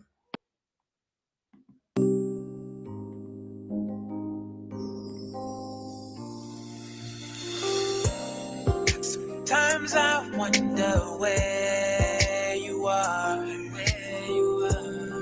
And if you can change my heart, 'Cause it feels like I'm alone in the dark.